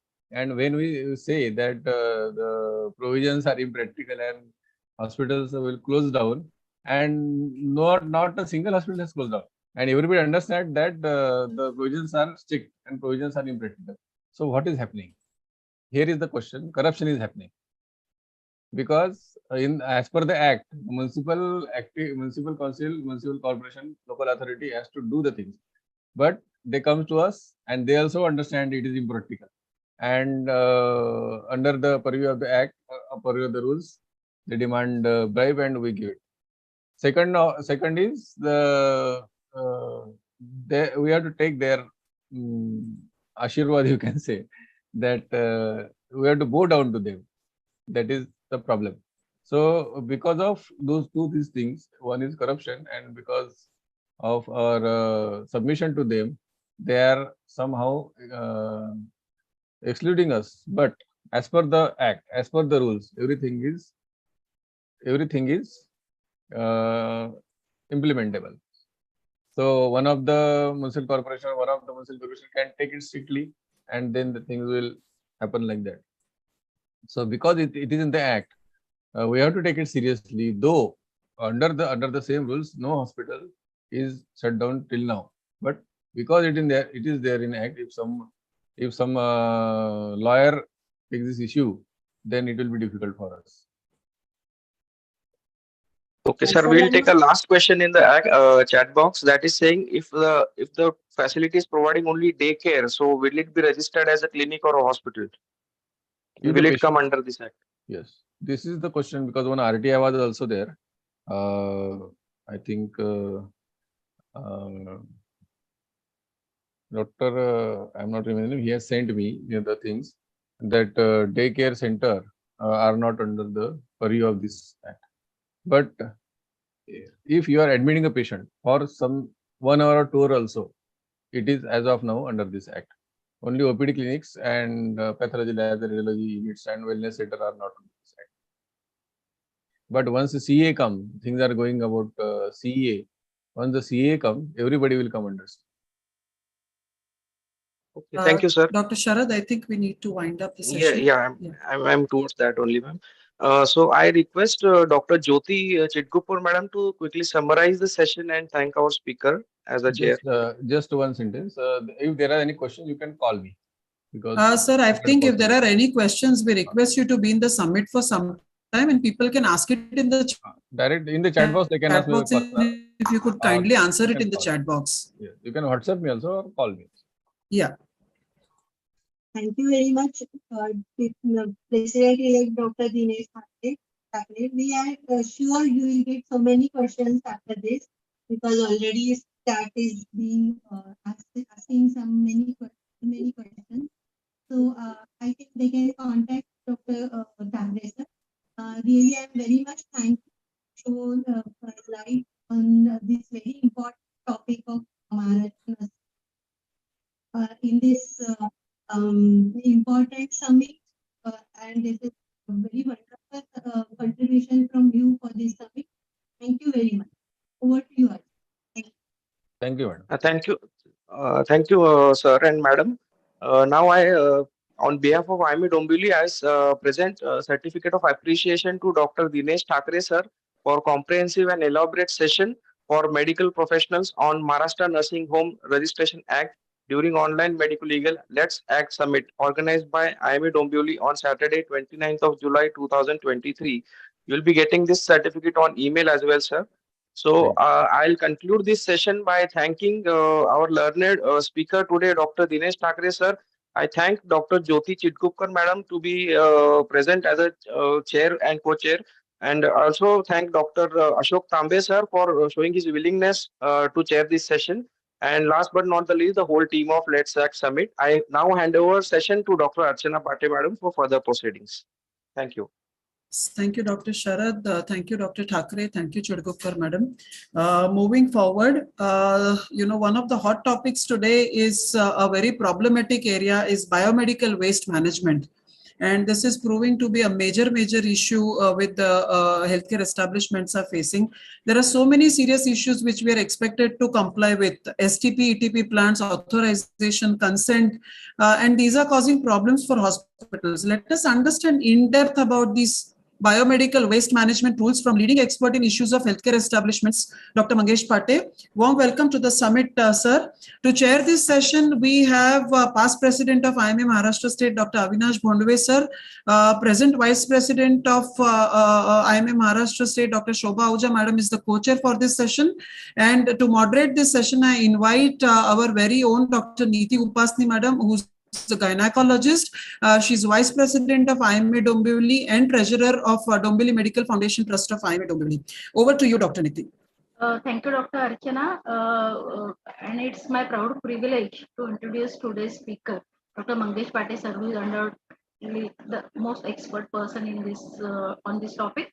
Dr. Mangesh Pate, sir, is a consultant pediatrician and neonatologist, director Astha Hospital and Critical Care Center, Vice Chairman, IMA Headquarters Action Committee. He is a member of National Working Group IMA HQ, leading expert on issues related to healthcare establishments, immediate past secretary IMA Maharashtra State, past chairperson IMA Maharashtra State Hospital Board of India, past national secretary and national treasurer IMA Hospital Board of India, past honorary treasurer IMA MS HBI, past national joint secretary IMA HQ, past president IMA Dombivli, past convener IMA HQ Action Committee, past coordinator Healthcare Accreditation Committee, convener National Committee Against Healthcare Violence, charter president Rotary Club of Dombivli City. He is a Paul Harris Fellow, recipient of multiple state and national IMA awards. Welcome, Mangesh sir. To chair the session, we have past president of IMA Maharashtra State, Dr. Avinash Bhondwe sir. Bhondwe sir has done his MBBS, FC, GP. He is practicing family physician in Pune for more than 36 years. He has written more than 5,000 articles in almost all Marathi newspapers and magazines as weekly columns, write-ups, and articles. He has written more than 16 books on healthcare awareness, 15 in Marathi and 1 in English. He is past in IMA College of General Practitioners and past UNESCO Chair for Bioethics. Welcome, Dr. Bhondwe sir. Nice to have you in the session. We have co-chair of the session, our own sweet personality, Dr. Shobha Ahuja, madam. She is a family physician practicing for more than 40 years at Khar, Mumbai West, vice president of IMA Maharashtra State. She is current president of IMA Mumbai West, past joint secretary IMA Maharashtra State, past ladies wing chairperson, sports committee, chairperson at GPA Greater Bombay, and she has received many appreciation awards from IMA Maharashtra State and headquarters. Now I request chairperson of session, Dr. Avinash Bhondwe sir, to welcome our speaker, Dr. Pate, and request him to deliver his speech. Over to you, Bhondwe sir. Thank you very much. Thank you, Dr. Neeti, for kind words. And on behalf of Indian Medical Association, Dombivli branch, we welcome all the delegates. I must congratulate Indian Medical Association, Dombivli branch for organizing such type of summit, which is Let Us Act Summit, because in last so many years, since I think 1995, every year we are thrusted with some law or some rules. And in this session, in this summit, we are rather having a good view of all these acts and all these rules. As far as the Biomedical Waste Act is concerned, it is one of those instruments used by the government or government of India to poke the doctors every time. And since last so many years, we have been fighting for the injustice included in that. This Environment Protection Act, I think it was passed in 1986, and then Biomedical Waste Disposal Act was passed in 1998 first. Then it was again updated in 2001, 2011, 2016, and these things are going on. Every time there are a lot of things which are involved, And we are very fortunate to listen to all these rules from a person, Dr. Mangesh Pate, who was actively involved in so many activities of IMA at national level, at state level, and of course, he was part of the HBI national as well as HBI Maharashtra state. And he has done so many things which we may or may not know, but his work about the removing so many unjustifiable things from this act is well known. And I request Dr. Mangesh Pate to enlighten us on this topic. Audible? Yes, yes.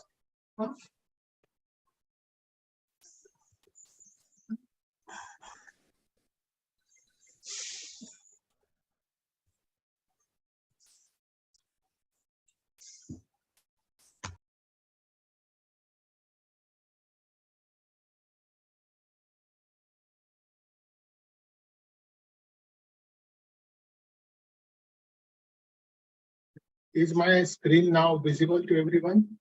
Sir, your screen is visible, but then, yeah, now it's full screen. Yeah. So good afternoon, everybody.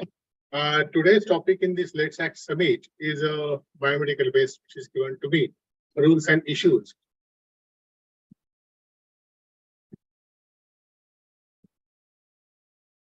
Now, as mentioned by our past state president, Dr. Modve sir, the Environment Protection Act was passed in 1986 after the Bhopal tragedy. And these biomedical waste management rules, they were passed in July 1998. And it said very peculiarly, it shall be duty of every occupier, that means we, to handle biomedical waste without any adverse effects to the human health and environment. After that, there has been amendments, 2003-11.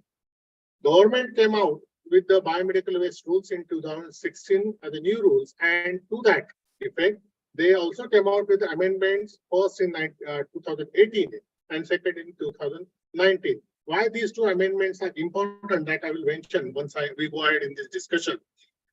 There are basically three acts which contribute to the pollution control in our country. Number one is Environment Protection Act. Number two is the Air Act 1981, and number three is the Water Act 1974. Usually, all across the world, if you see, they have got the one pollution law or pollution act. In India, there are these three acts which are enacted at different time zones, and still till date they exist as a separate act. And that is why this is causing a problem as far as the biomedical waste management is concerned. How, that I will tell you later. Pollution control in our country is being taken under the Ministry of Environment, Forest and Climate Change, along with the National Green Tribunal. They have got one central body which is called as the CPCB, under which, according to the federal structure, they have got the State Pollution Control Board, State Pollution Control Committees, and below that there are regional officers. Yeah, this is exactly the amendment which came in 2000, not amendment, the rules, 2016 gazetted rules, which changed everything. Now, amendment which came into, this is the amendment which came in 2019. If you see it very carefully, I'm not going to go in details how you are supposed to manage biomedical waste in the hospitals and everything. I'm just touching the issues which are causing problem for our doctors and hospitals. Now, if you see these amendments of 2019, which says, see section 3, clause 3, healthcare facilities having less than 10 beds shall have to comply with the liquid output discharge standards for the liquid waste by 31st December 2019.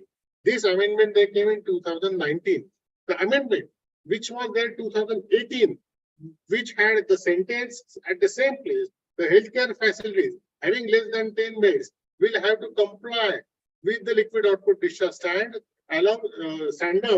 with the erection of the STP and ETP mentioned clearly. This sentence got changed from 2018 to 19, and it got replaced that healthcare facilities having less than 10 beds will have to comply with the liquid output discharge standards. Now, many of you will derive a meaning if STP or ETP word is not mentioned. then how they are compelling us?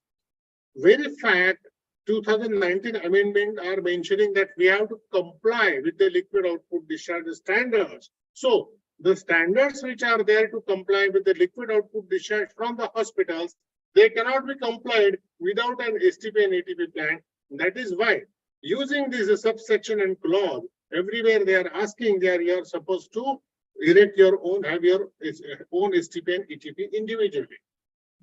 Basic issues of the biomedical waste, they were and some are still remaining. Categorization, authorization, consent to operate, consent to establish. It is not CTH, it is CTE. STP, ATP plants, personal websites. Hospitals are supposed to. Bar coding system, compensation and fines, and this CPMWTAP is not applicable to our hospitals. Now coming to the categorization. Till 2016-17, all healthcare establishments were under the red category. After our continuous fight through Indian Medical Association, the healthcare establishments were put in the orange category, except the healthcare establishments which were having liquid output discharge more than 100 kiloliters per day, or the healthcare establishments which are having their own incinerators. Only these two categories hospitals, they are under the red category still. Rest all are under the orange category. The importance of this first thing, change of the categorization, is that if the categorization which was there previously, which government had, this CPCP and ministry had put a couple of years ago, before 2016-17, the hospitals in the red category cannot exist in the residential area. This is the first one. Second thing, there are enormous numbers of visits of the regional officers and pollution control board people in the establishment, and there are very stringent actions as far as the red category industries are concerned. Basically, this red category was at par with the industries. So it was like they were treating the hospitals at par with the industries. Now, they have put all hospitals besides these two categories into the orange one. Now, this is exact document from the Central Pollution Control Board, which mentions, if you see in this table on the exactly right side, because hospitals are mainly water polluting industries, water pollution score, which is normalized to 100, valid for the hospital's total wastewater generation, more than 100 kiloliters per day. The hospital with incinerator categorizes red irrespective of the quantity of the wastewater. So the hospitals which are having incinerator, even if liquid output discharge is less than KLD, still they lie in the red category. Rest all hospitals lie in the orange category. With these points, almost 95% of the hospitals across the country, they lie in the orange category. This is exactly the document which mentions about the orange category of the hospitals. Now coming to our basic issue, starting with the authorization and consent to operate or consent to establish. It is called the authorization and consent. With enormous efforts, now Maharashtra state is the only state in the country which has combined the authorization and consent, and now they call it as a CCA, that is a combined consent and authorization. Otherwise, the rest of the states, the doctors have to file a separate process for the authorization. They have to go through separate process for the consent also. Consent to establish is once in a lifetime when you establish your hospital. After that, every 3 years, you are supposed to have consent to operate along with the authorization. Now, when we were having series of meetings in the Central Pollution Control Board or ministry, I asked them question, what is the difference between authorization and the consent when it is serving the same purpose? The answer given by the Central Pollution Control authorities were that because the authorization and consent, they originate from the different acts. India has got a Water Act different and Air Act different. At different time zones they came in existence, and that is the reason why authorization is a separate and consent is a separate. Now hospitals, being the water polluting industries and not air polluting industries, they should have only one, either consent or authorization. When this point was put to them, they came to the conclusion that our country needs to conglomerate these three acts together, and then we will be able to come out with a solution. But we still press them that you either keep the consent, remove the authorization, and fortunately they have agreed. The latest was 2 days back when I had a meeting at New Delhi with Central Pollution Control Board. They are working on this, and very soon we will see the effect that mostly the consent will stay and authorization will go away. Now, the problems with the consent, or in Maharashtra, what we call it is the CCA, the online submission of this form is very complicated. Number two, what they are demanding from the hospital is the CA attested asset verification certificate and bank guarantee. Now, out of which bank guarantee, it is something which is supposed to be taken from the industrial zone, which they are applying to the hospitals. This also, therefore, yesterday, I have raised at the Central Pollution Control Board that hospitals should not be asked for the these documents which are supposed to be taken from the industries. So they have agreed, and they a week before that we had a meeting with the Union Minister, Mr. Bhupinder Yadav, and he also has said that he has directed the Pollution Control Board authorities that these two things shall go away. In fact, this point of not asking for CA attested asset verification and bank guarantee from doctors, we raised almost 3.5 years back.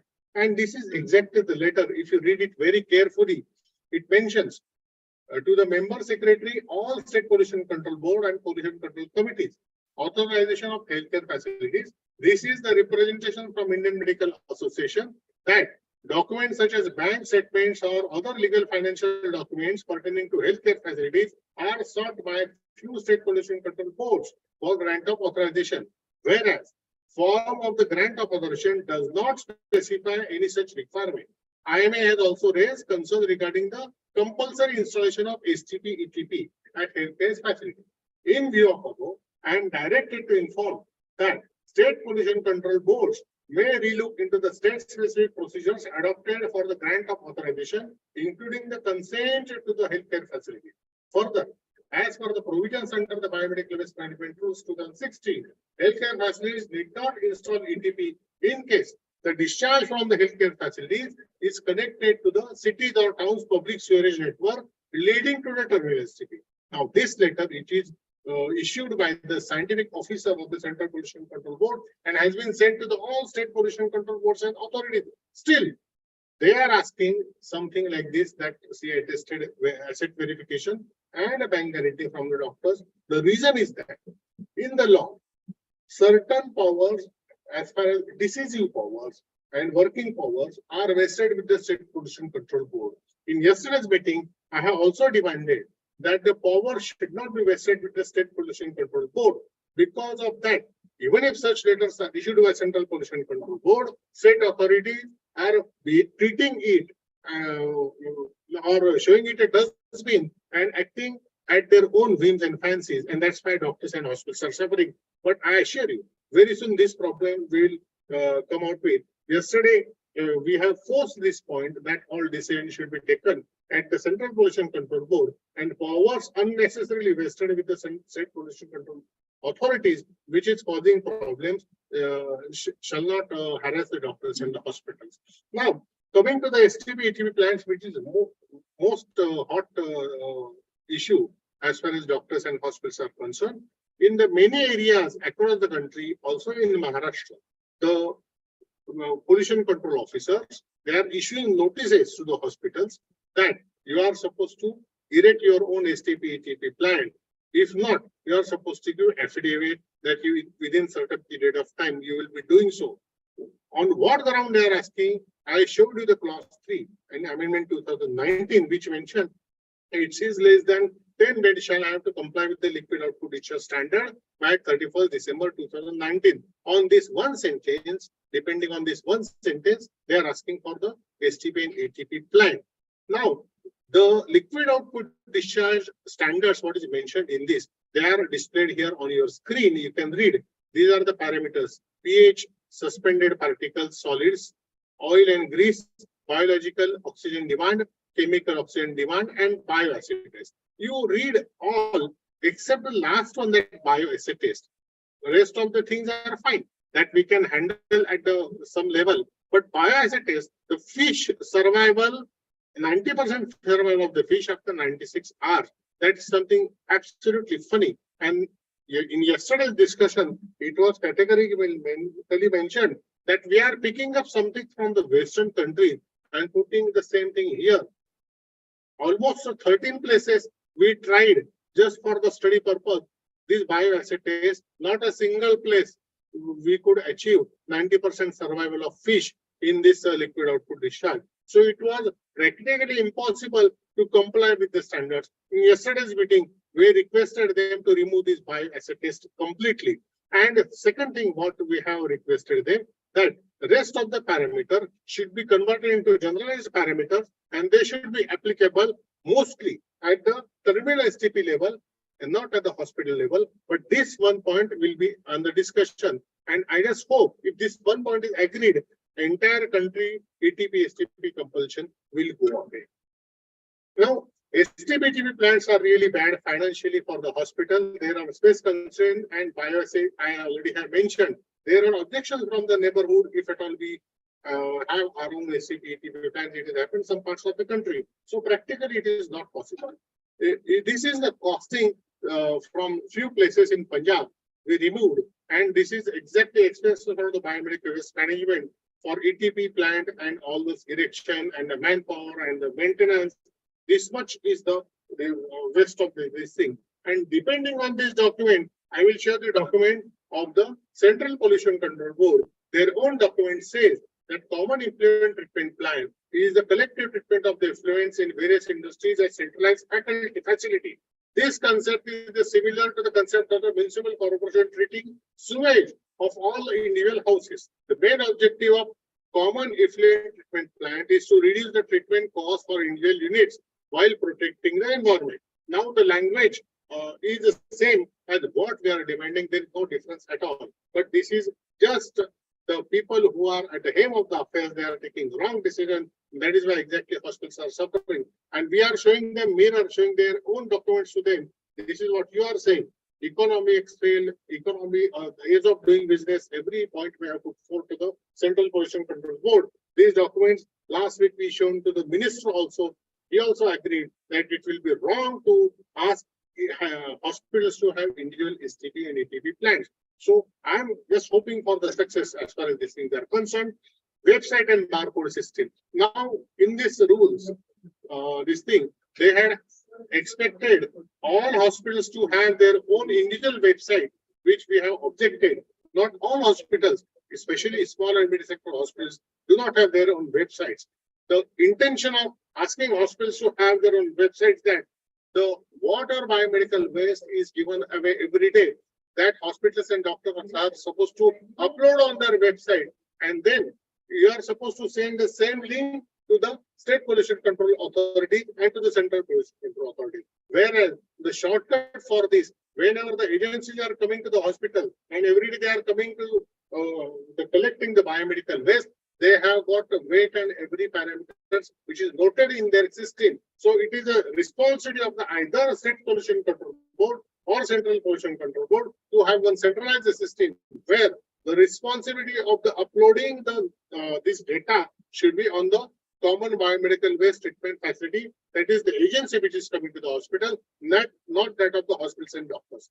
As far as barcoding is concerned, we have told them that our doctors are receiving such a SMS that barcoding is nothing but the business made by certain vendors over here.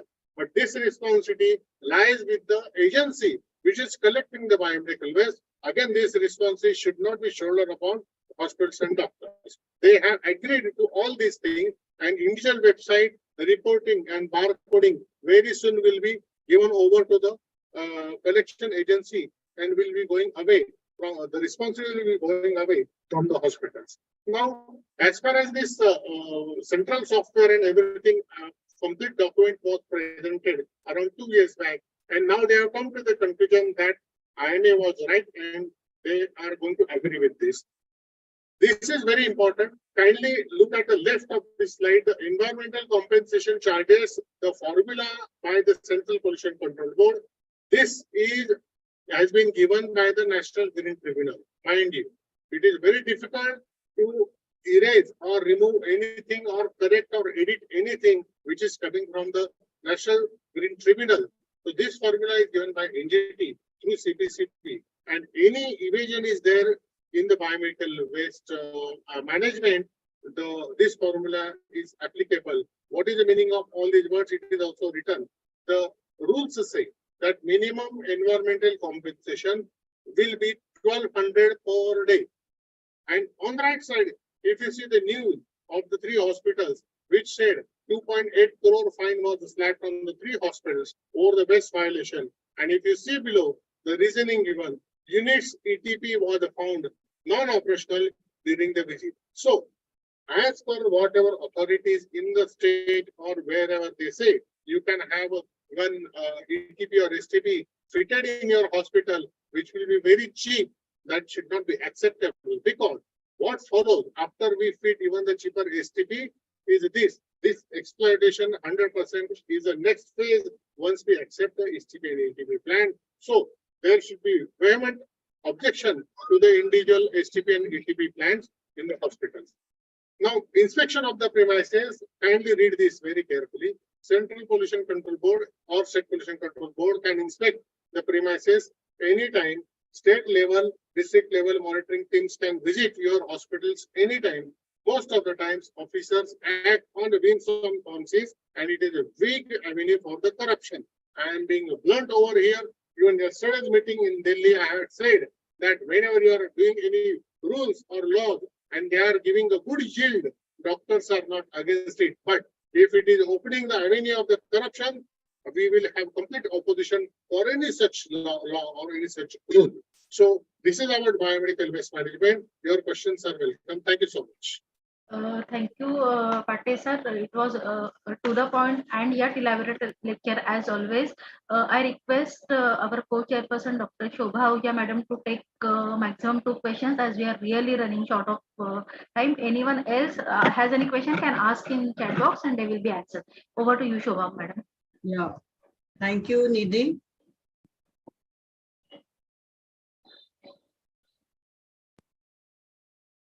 Can you see any 2 questions? Actually, there are no questions because his lecture was so elaborate, but then if you have any questions from here.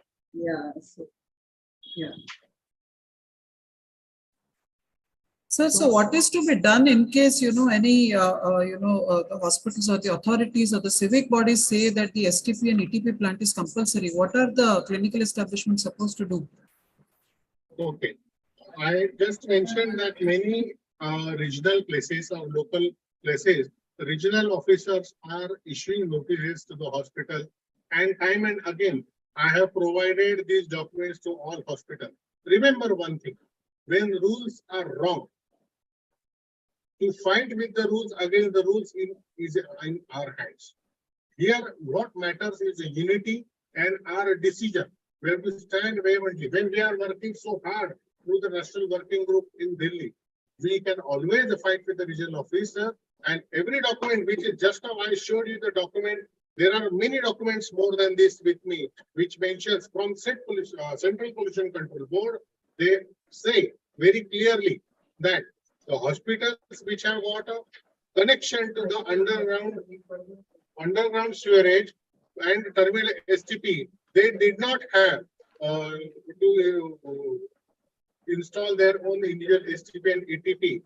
It is mentioned, it is a document of Central Pollution Control Board. Now, depending on the powers which are vested with the state pollution control authorities, they are not taking cognizance of such document. So now it is up to us that we have to fight in the state or in the region that we are not able to comply with this compulsion. And it is a practical RSA. There is nothing wrong. Even the political flora is coming with us. They are against this compulsion of individual STP.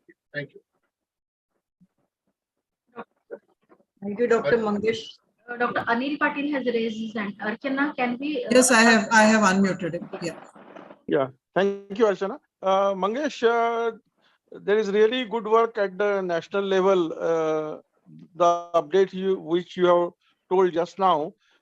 Just one question regarding combined authorization fees that is applicable in some states and it is applicable in Maharashtra. They are asking the difference retrospectively. So what is to be done? Anil, and thank you. Actually, this point I missed. I decided to tell in this session. A very important point. Now, what doctors and hospitals are suffering is they are asking for exorbitant fees from the hospitals and doctors, depending on the assets, how much investment is there. If I gave in yesterday's meeting, I gave them example of 2 gynecologists. One has got his own hospital in the midst of the center of the city, where he has invested, say, 5 crores, and he has got the best of the possible machineries from developed countries, which is costing another 5 to 10 CRs. And other gynecologist, he has put his hospital periphery, where he has invested just 1 crore in the premises and has got some instrument from somewhere, same instrument for 1 crore.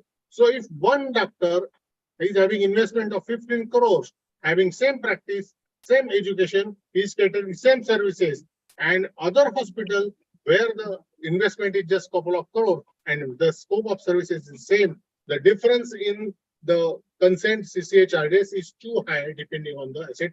They agreed in yesterday's meeting, they have agreed this one point, that the consent and authorization fees should be dependent on the number of beds and not as per the asset.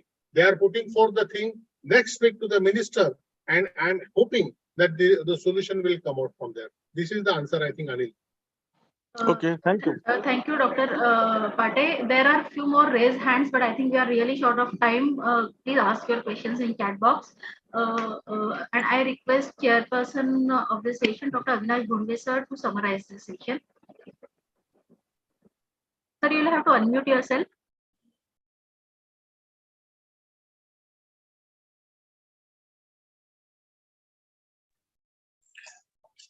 Thank you, Dr. Neeti, and thank you, Dr. Mangesh Pate.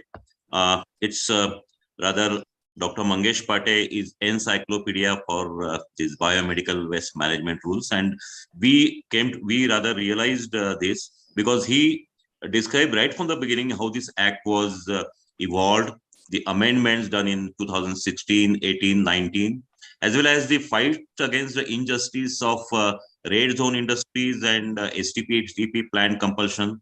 Of course, he explained very nicely the difference between consent and authorization and what is really important. And this asset verification issue, which is now very, very important, which was also CA attested this thing. And just now, the biomedical waste fees will be charged on that. So these are all not good for medical profession. And of course, the STP, ETP schedule, there are so many fallacies which were quite nicely explained. And the compulsion about the websites and barcodes, which are rather unnecessary and very rather complicated for the small hospitals, and the way we have taken out on that. So in all, we came to know everything about biomedical waste management rules and its present condition. And of course, the fight which IMA has given against this. Thank you very much. Thank you, Bhunde sir, for summarizing the session so aptly. Now, on it is our proud privilege to give the certificate of appreciation to Pate sir. Certificate of appreciation is being presented to Dr. Mangesh Pate for comprehensive and elaborate session for medical professionals on biomedical waste management rules during online medical legal Let's Act Summit organized by IMA Dombivli on Saturday, 29 July 2020. Thank you so much. So sincere apologies to everybody present because we are running slightly behind the schedule. But the topics are so important and the questions are so relevant that, we are really not feeling like putting off the people from asking questions. We move on to our next topic. Since we have already got an active Maharashtra Nursing Home Registration Act, why is there a talk about Clinical Establishment Act? If we have realized that suddenly, all civic administrations in Maharashtra, they've suddenly started taking workshops and training programs for doctors to appraise them about the CEA.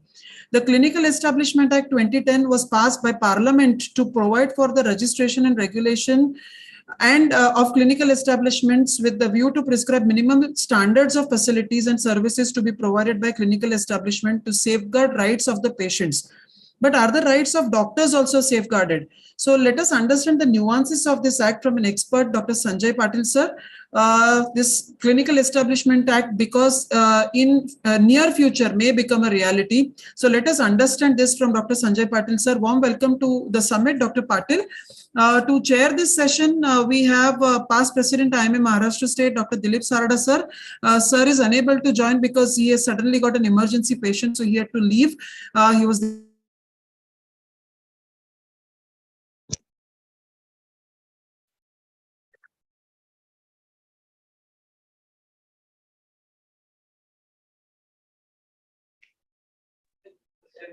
Madam, your voice is not there. Adav sir has joined. Welcome, Adav sir. Laddad sir has joined. Welcome, Laddad sir.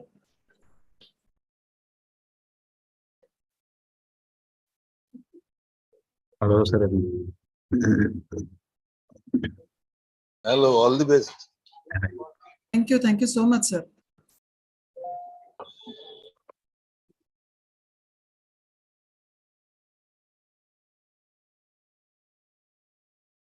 Yes, Dr. Ganpule, may you please carry forward the session? Can I see the screen?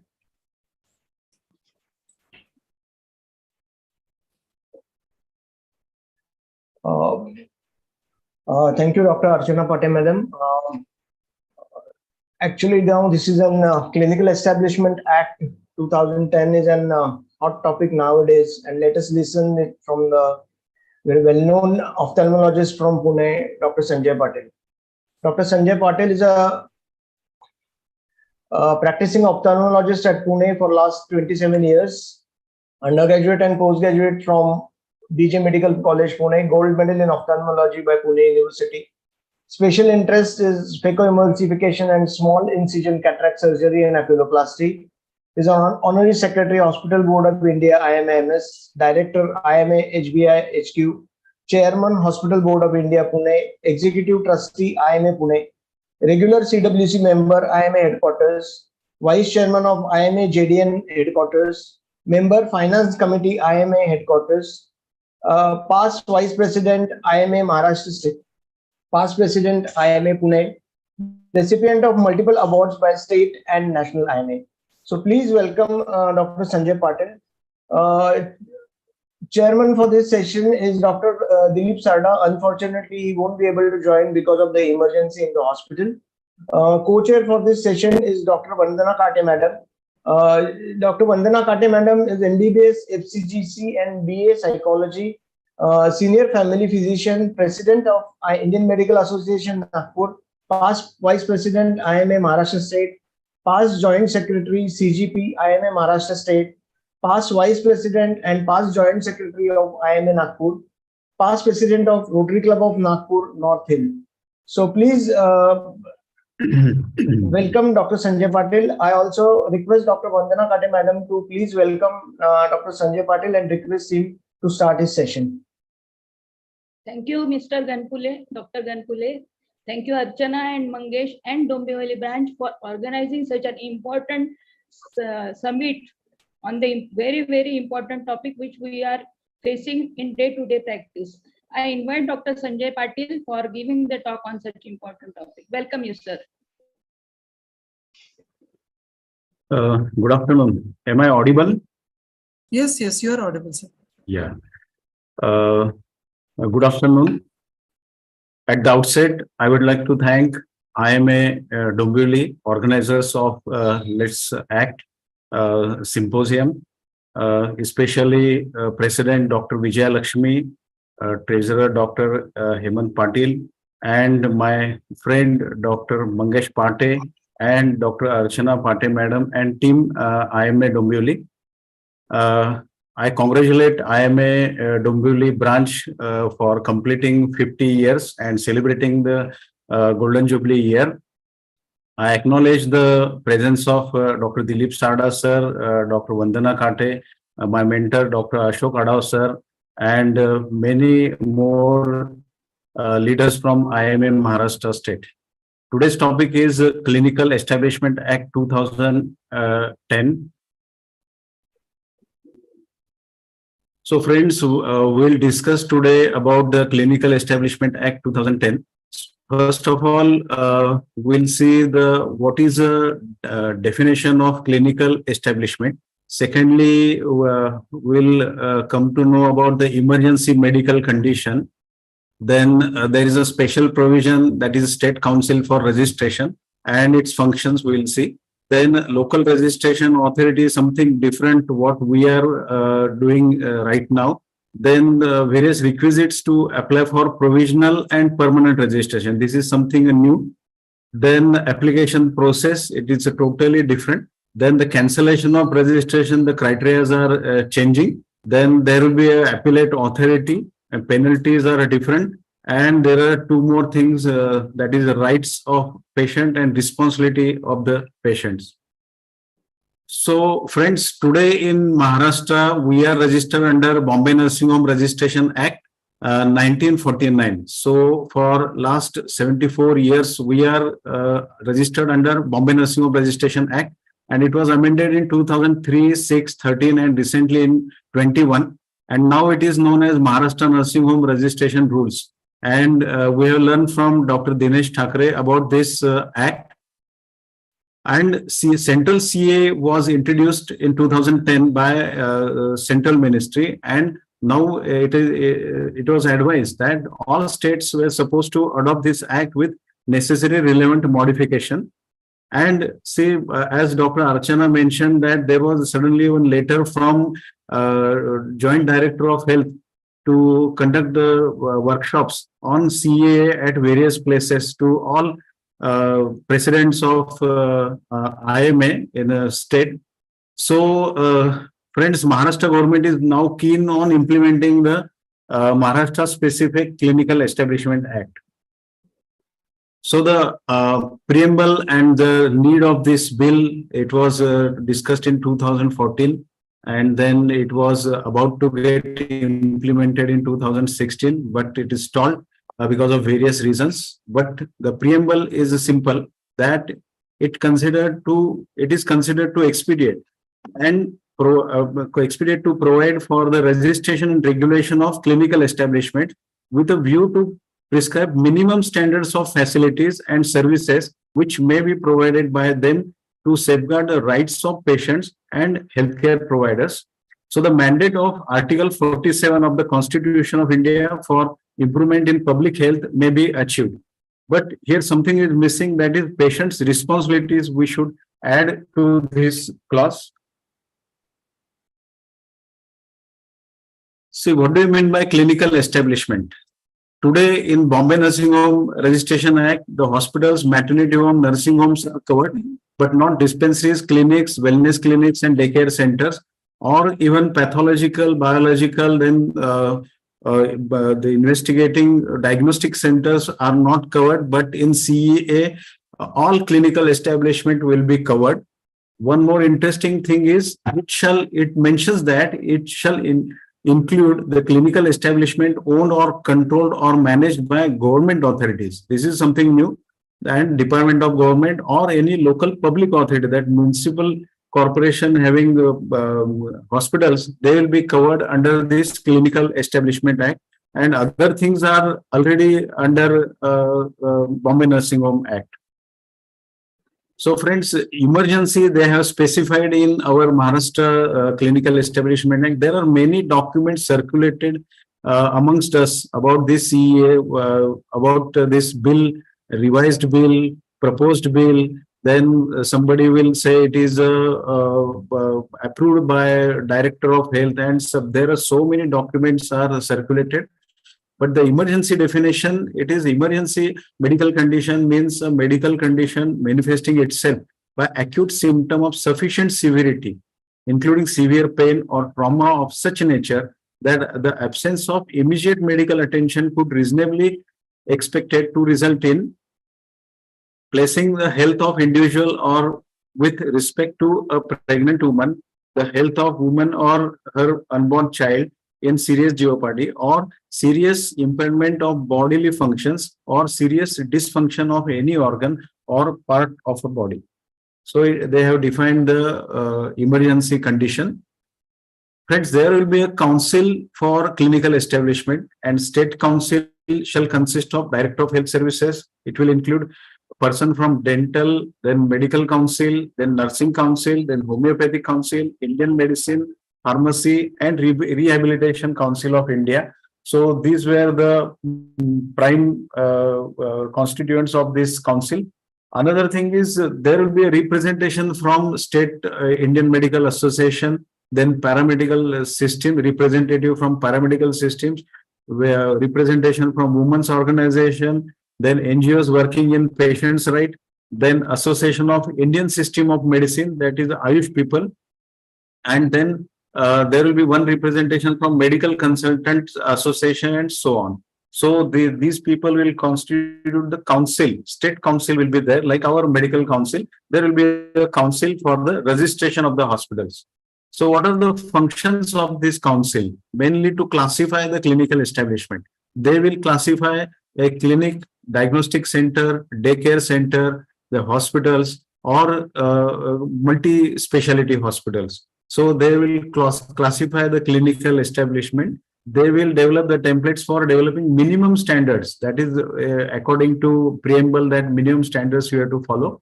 Then they safeguard the interest of patients and healthcare providers. Then they will maintain one state register for the clinical establishment. Then the hearing of appeal will be the function. Then they can direct to the local authority to cancel the registration of if there is a problem, and they can suggest the penalty to be levied.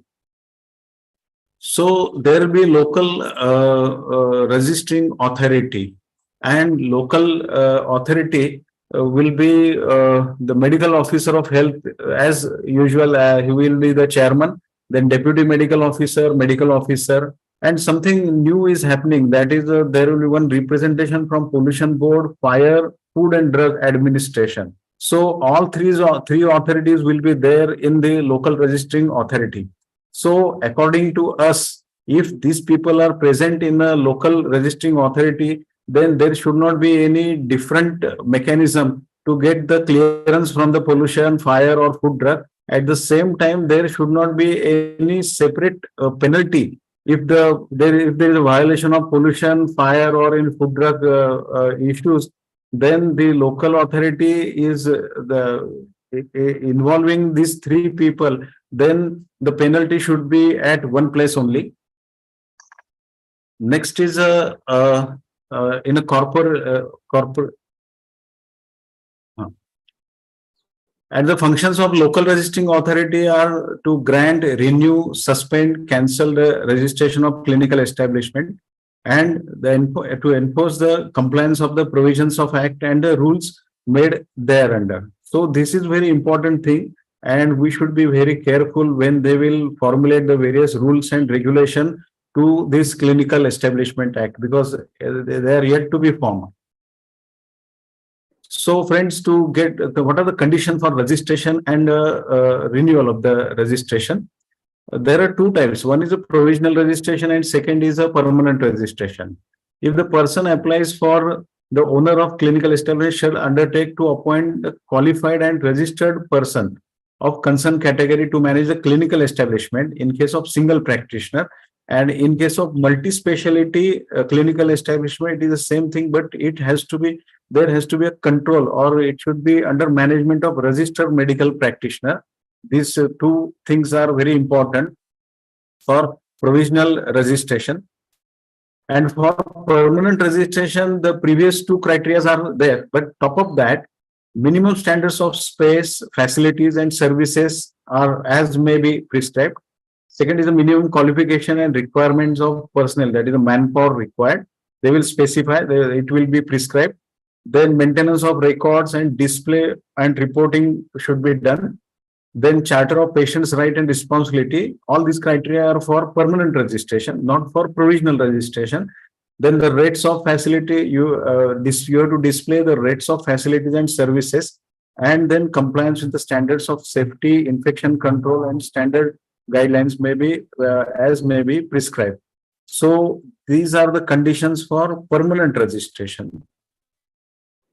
So how to apply for a provisional registration? There will be a prescribed performa, prescribed fee, and you can send the application in person or by post. And new thing is, you can do it online.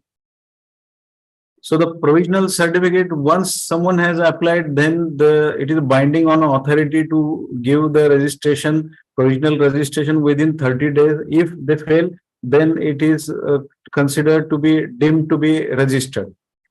So they shall not conduct any inquiry prior to grant of provisional registration. This will be received without any inquiry. But if they feel so, they can verify the application and make some inquiries about the application. So this is regarding the provisional certificate. Then once you get the permanent registration, it is non-transferable. And there are 4 clear guidelines about the change of ownership, change of category, and addition of facility. So in case of change of ownership or management, you have to inform to the authority in a manner as may be prescribed. Secondly, if there is a change of category or location or the ceasing of function, you have to surrender the certificate. And if you restart the establishment, wish to restart the establishment, then you have to apply afresh for the grant of certificate of registration. Additional facility, you have to inform them immediately within 30 days of the change you have made. So the certificate, good thing is certificate will be valid for 5 years. Now we are getting it for 3 years. Secondly, the renewal shall be done as we are doing it for Bombay Nursing Home Act 3 months prior to the expiry. And process should be completed from their side within 30 days of the application. And important thing is we should display our provisional or permanent registration certificate at our clinical establishment. So the cancellation, very important thing, that the cancellation or suspension by authority, the conditions, if the condition of registrations are not being complied with, that is qualification, space, manpower, and other compliances, then if there is an imminent danger to the safety of patients, then the person interested with the management of clinical establishment has been convicted of an offence punishable under this act. The authorities may issue a notice of show cause. Within 3 months, we have to reply that show cause notice, and one can take the matter to the appellate authority. So they will form one government shall by notification constitute the appellate body for clinical establishment in each of the district. So this appellate body will consist of commissioner or collector of the district, then additional director, medical personnel will be there, medical officers will be there, 1 member from IMA, then medical consultant of association, Ayush, NGO, and 1 from women's organization. So this appellate body will be there. And what are the penalties? Penalties, there are 3-4 types. First is the penalty for the first offense under this act, the registered hospital, and the offense is done. Then for the first instance, it will be 5,000. For second, it is 10,000. Subsequently, it will be 50,000. And thereafter, they will start the process of cancellation of the registration and closure of the establishment.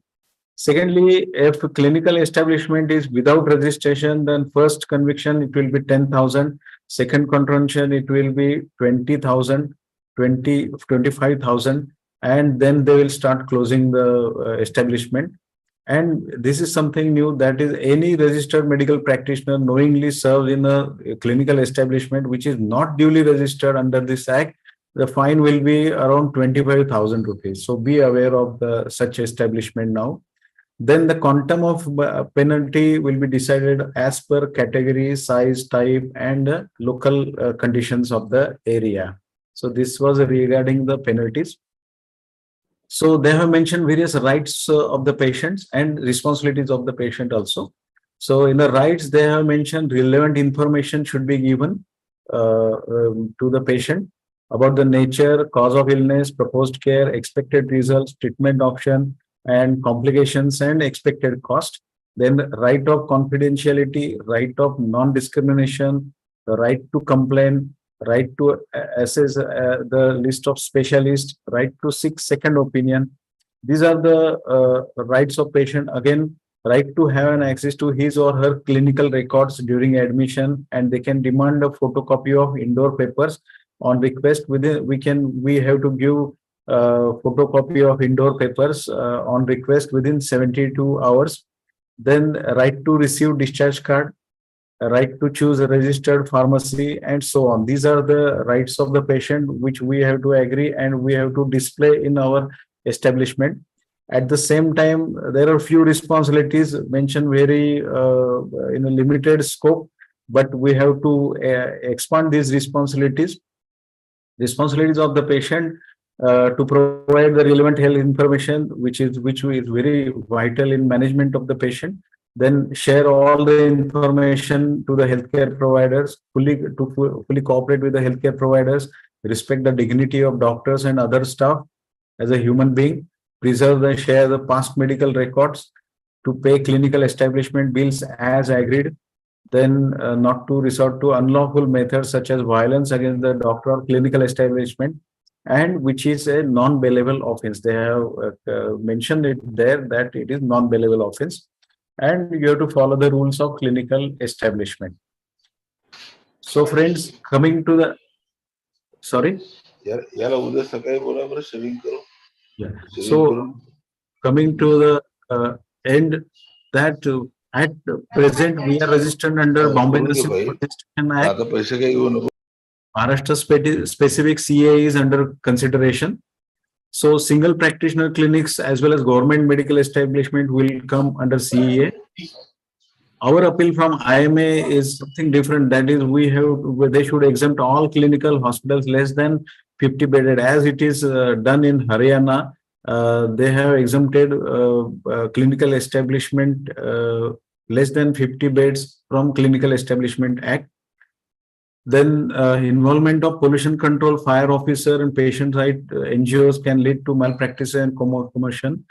Then few unjust provisions are there, and we should correct it before it gets implemented to avoid unrest.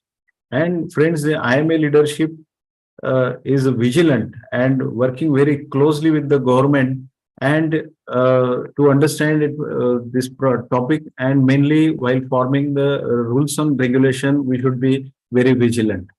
So that's all from my side. Thank you once again, IMA Dombivli, and thank you everyone for patient listening. Before Dr. Ganpule, you begin, I would like to welcome IMA National President-elect Dr. R.V. Asokan, sir. Is already in the audience. A warm welcome to you from our branch, sir. And Ashok Adao, sir, past National President, sir. He's also in the audience. Warm welcome to you, sir. Dr. Ganpule, please carry on the session. Thank you, Dr. Archana Pate, ma'am. Now I request Dr. Vandana Kate madam to please summarize the session, and please take if there are any questions related to it. We may have to skip the questions because we are really running short of time. Yeah. So can madam please summarize the session, and please thank our esteemed speaker, Dr. Sanjay. Thank you, Sanjay Patil, for giving such an elaborative and self-explanatory lecture. So I think there will not be any questions on this topic. Almost he has cleared all the doubts and ideas about it. Thank you once again. Thank you, Dr. Sanjay Patil sir and Dr. Vandana Kate madam for sharing the session. It is our proud privilege to present a certificate of appreciation to Dr. Sanjay Patil for his comprehensive and elaborate session for medical professionals on Clinical Establishment Act 2010 during online medico-legal Let's Act Summit organized by Indian Medical Association Dombivli on Saturday, 29th July 2023. Thank you once again, Dr. Sanjay Patil sir, Dr. Sarada sir and Dr. Vandana Kate madam. And I request Dr. Archana Pate madam for the further proceedings. Thank you. Thank you, Sanjay Patil sir. Thank you, Kate madam. And even if Sarada sir was not there in the session, he was very much there in the beginning. So thank you, Sarada sir. Thank you, Ganpule sir.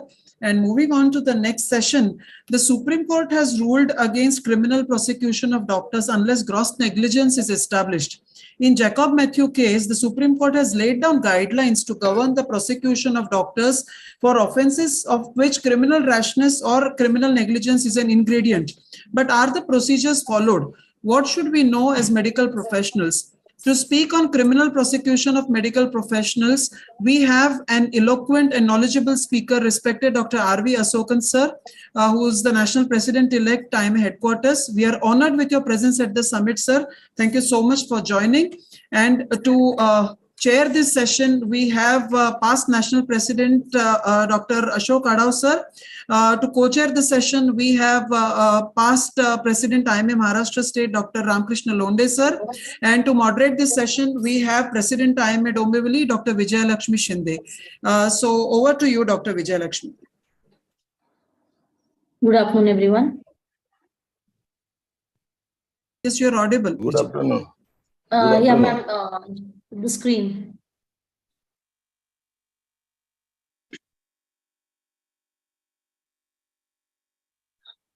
Good afternoon, everyone, to Let's Act Summit.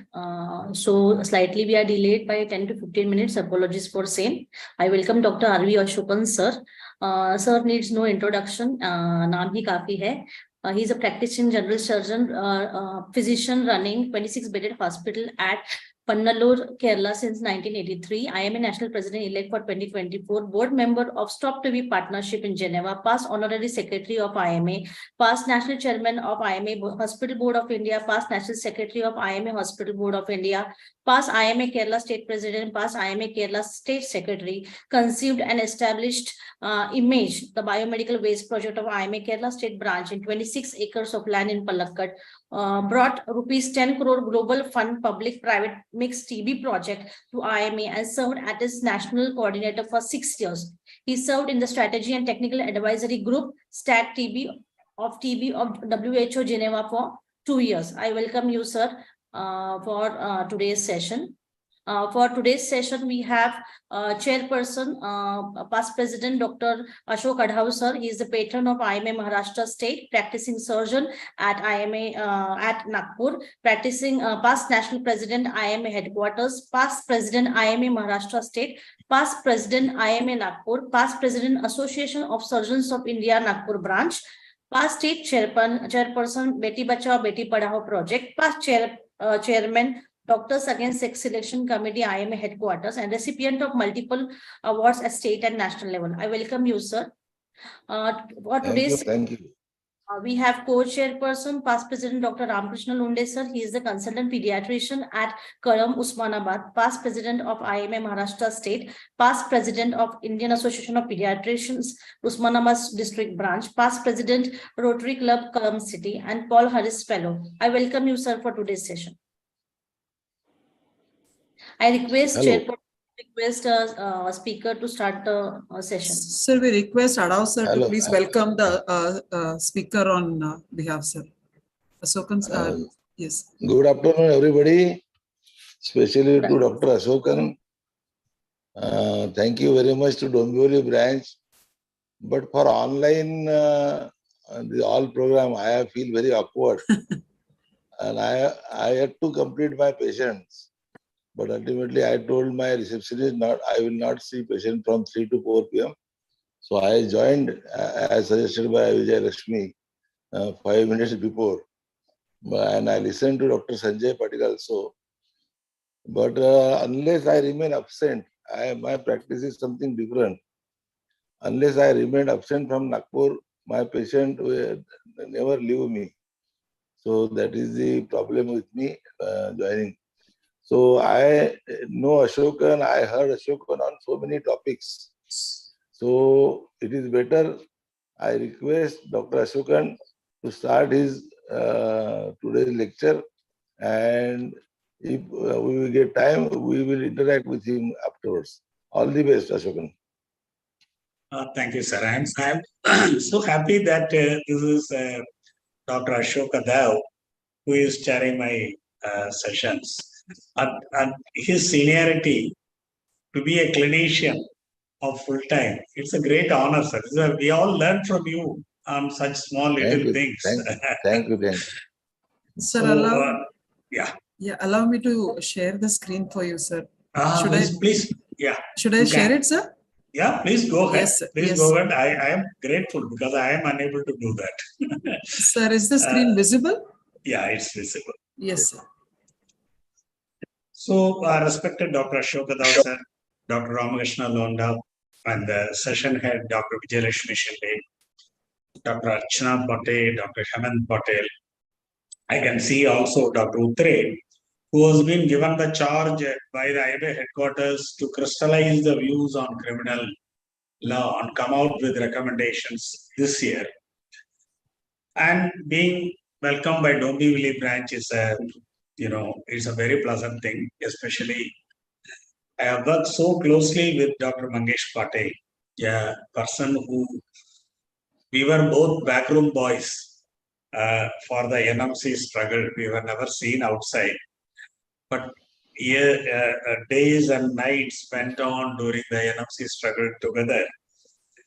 And he's also perhaps to be remembered for his contribution in the area of the pollution, effluents and other pollution. He worked so sincerely in the national headquarters level. And this is the leadership that Dombivli has given to both to Maharashtra as well as to the nation. So with that, very interesting topic has been given. I would like to be brief. One, I would like to be having some clarity. I don't want my doctors to get confused over a legal subject. But there are certain little information which we should know regarding this. So the criminal prosecution of medical professional, the IMA standpoint is very unjust. It is unjust, unfair to criminally prosecute doctors, because IMA feels that we may have a civil liability, but how come we have a criminal intention? The doctors, no doctor in his practice has a criminal intention towards a patient. A crime is defined by its intention. When there is no intention, then there is no crime. This is our point of view. Let us see what is happening elsewhere. Can I go to the next slide? So let us start with what is negligence. The negligence itself is a breach of a duty, and it has to be caused by a omission or a commission, which a normal person either will not do. That omission should not be committed by a diligent, normal person, a reasonable, prudent person. It's either an omission or a commission. So we will go to the next one.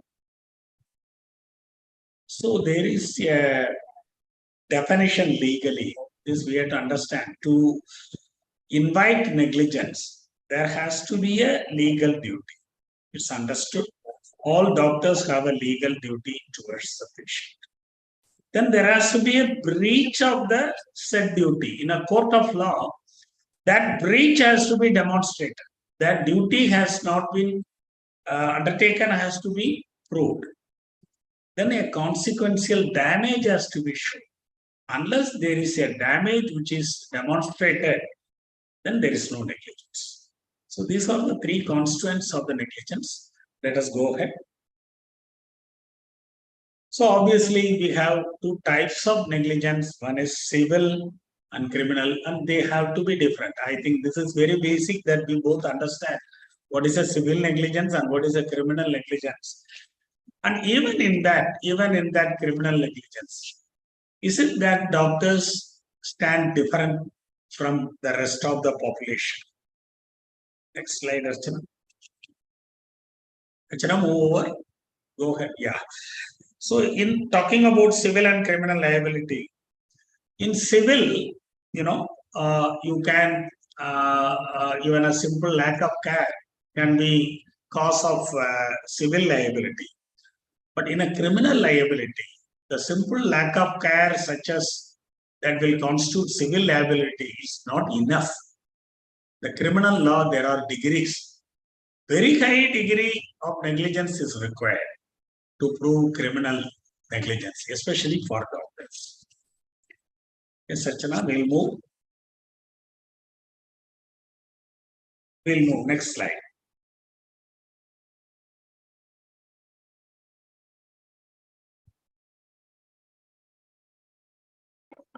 Just 1 minute, sir. Screen is frozen. Just a half. Yeah, screen is frozen. But even within the criminal liability, the Supreme Court, Dr. Archana mentioned about the Jacob Matthew case, which is the milestone case in defining the criminal negligence of doctors, that it has said, this judgment, this is a very unique judgment. If there is an opportunity, all the doctors should go through this particular judgment, Jacob Matthew case, which very clearly defines what is expected of a doctor. Very well written document. At least one of the masterpieces of documents which are a bright shining light. That judgment goes on to say that the subject of negligence in the context of medical profession necessarily calls for treatment with a difference. I think, Archana, you can return me to the screen. The projection can be later so that I can talk to them directly. That judgment very clearly tells that the context, in the context of the medical profession, that there is a difference between how the society is treated and how the doctors are treated. And it goes on to say that the criminal law has invariably placed the medical professions on a pedestal different from ordinary body. This is a great, very providing solace to the medical profession. You need to read these words. But if we go and define criminal negligence, the criminal negligence has a component. The criminal negligence have a component which I mentioned, that any crime has a component of intent. If the intent is not there, the crime is not there. That is a simple definition. This is called in Latin like mens rea. If you have an intention, it is called mens rea.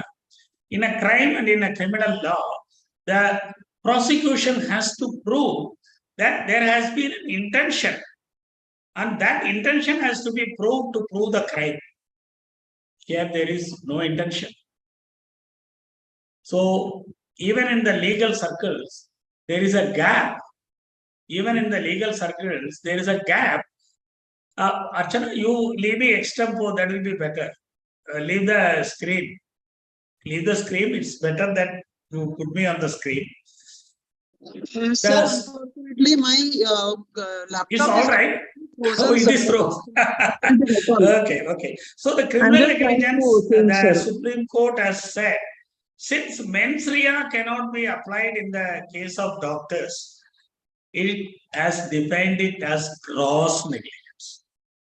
We are not happy over this. We are not happy. The medical doctors are not happy that gross negligence can replace mens rea. We are arguing that mens rea has to be proved. Or in other terms, we are saying that criminal prosecution of doctors is unjust, cannot be done. That is our demand. But the Supreme Court, in the same judgment, very cleverly has replaced mens rea with gross negligence. So let us see what is gross negligence now. Gross negligence itself has not been defined in the Indian Penal Code. So what is unfortunate is different courts interpret gross in different terms. So, there is no definition of gross negligence. So what is gross is left to the whims and fancies of the presiding judge. So that there lies the injustice, that gross negligence is not defined. Even though it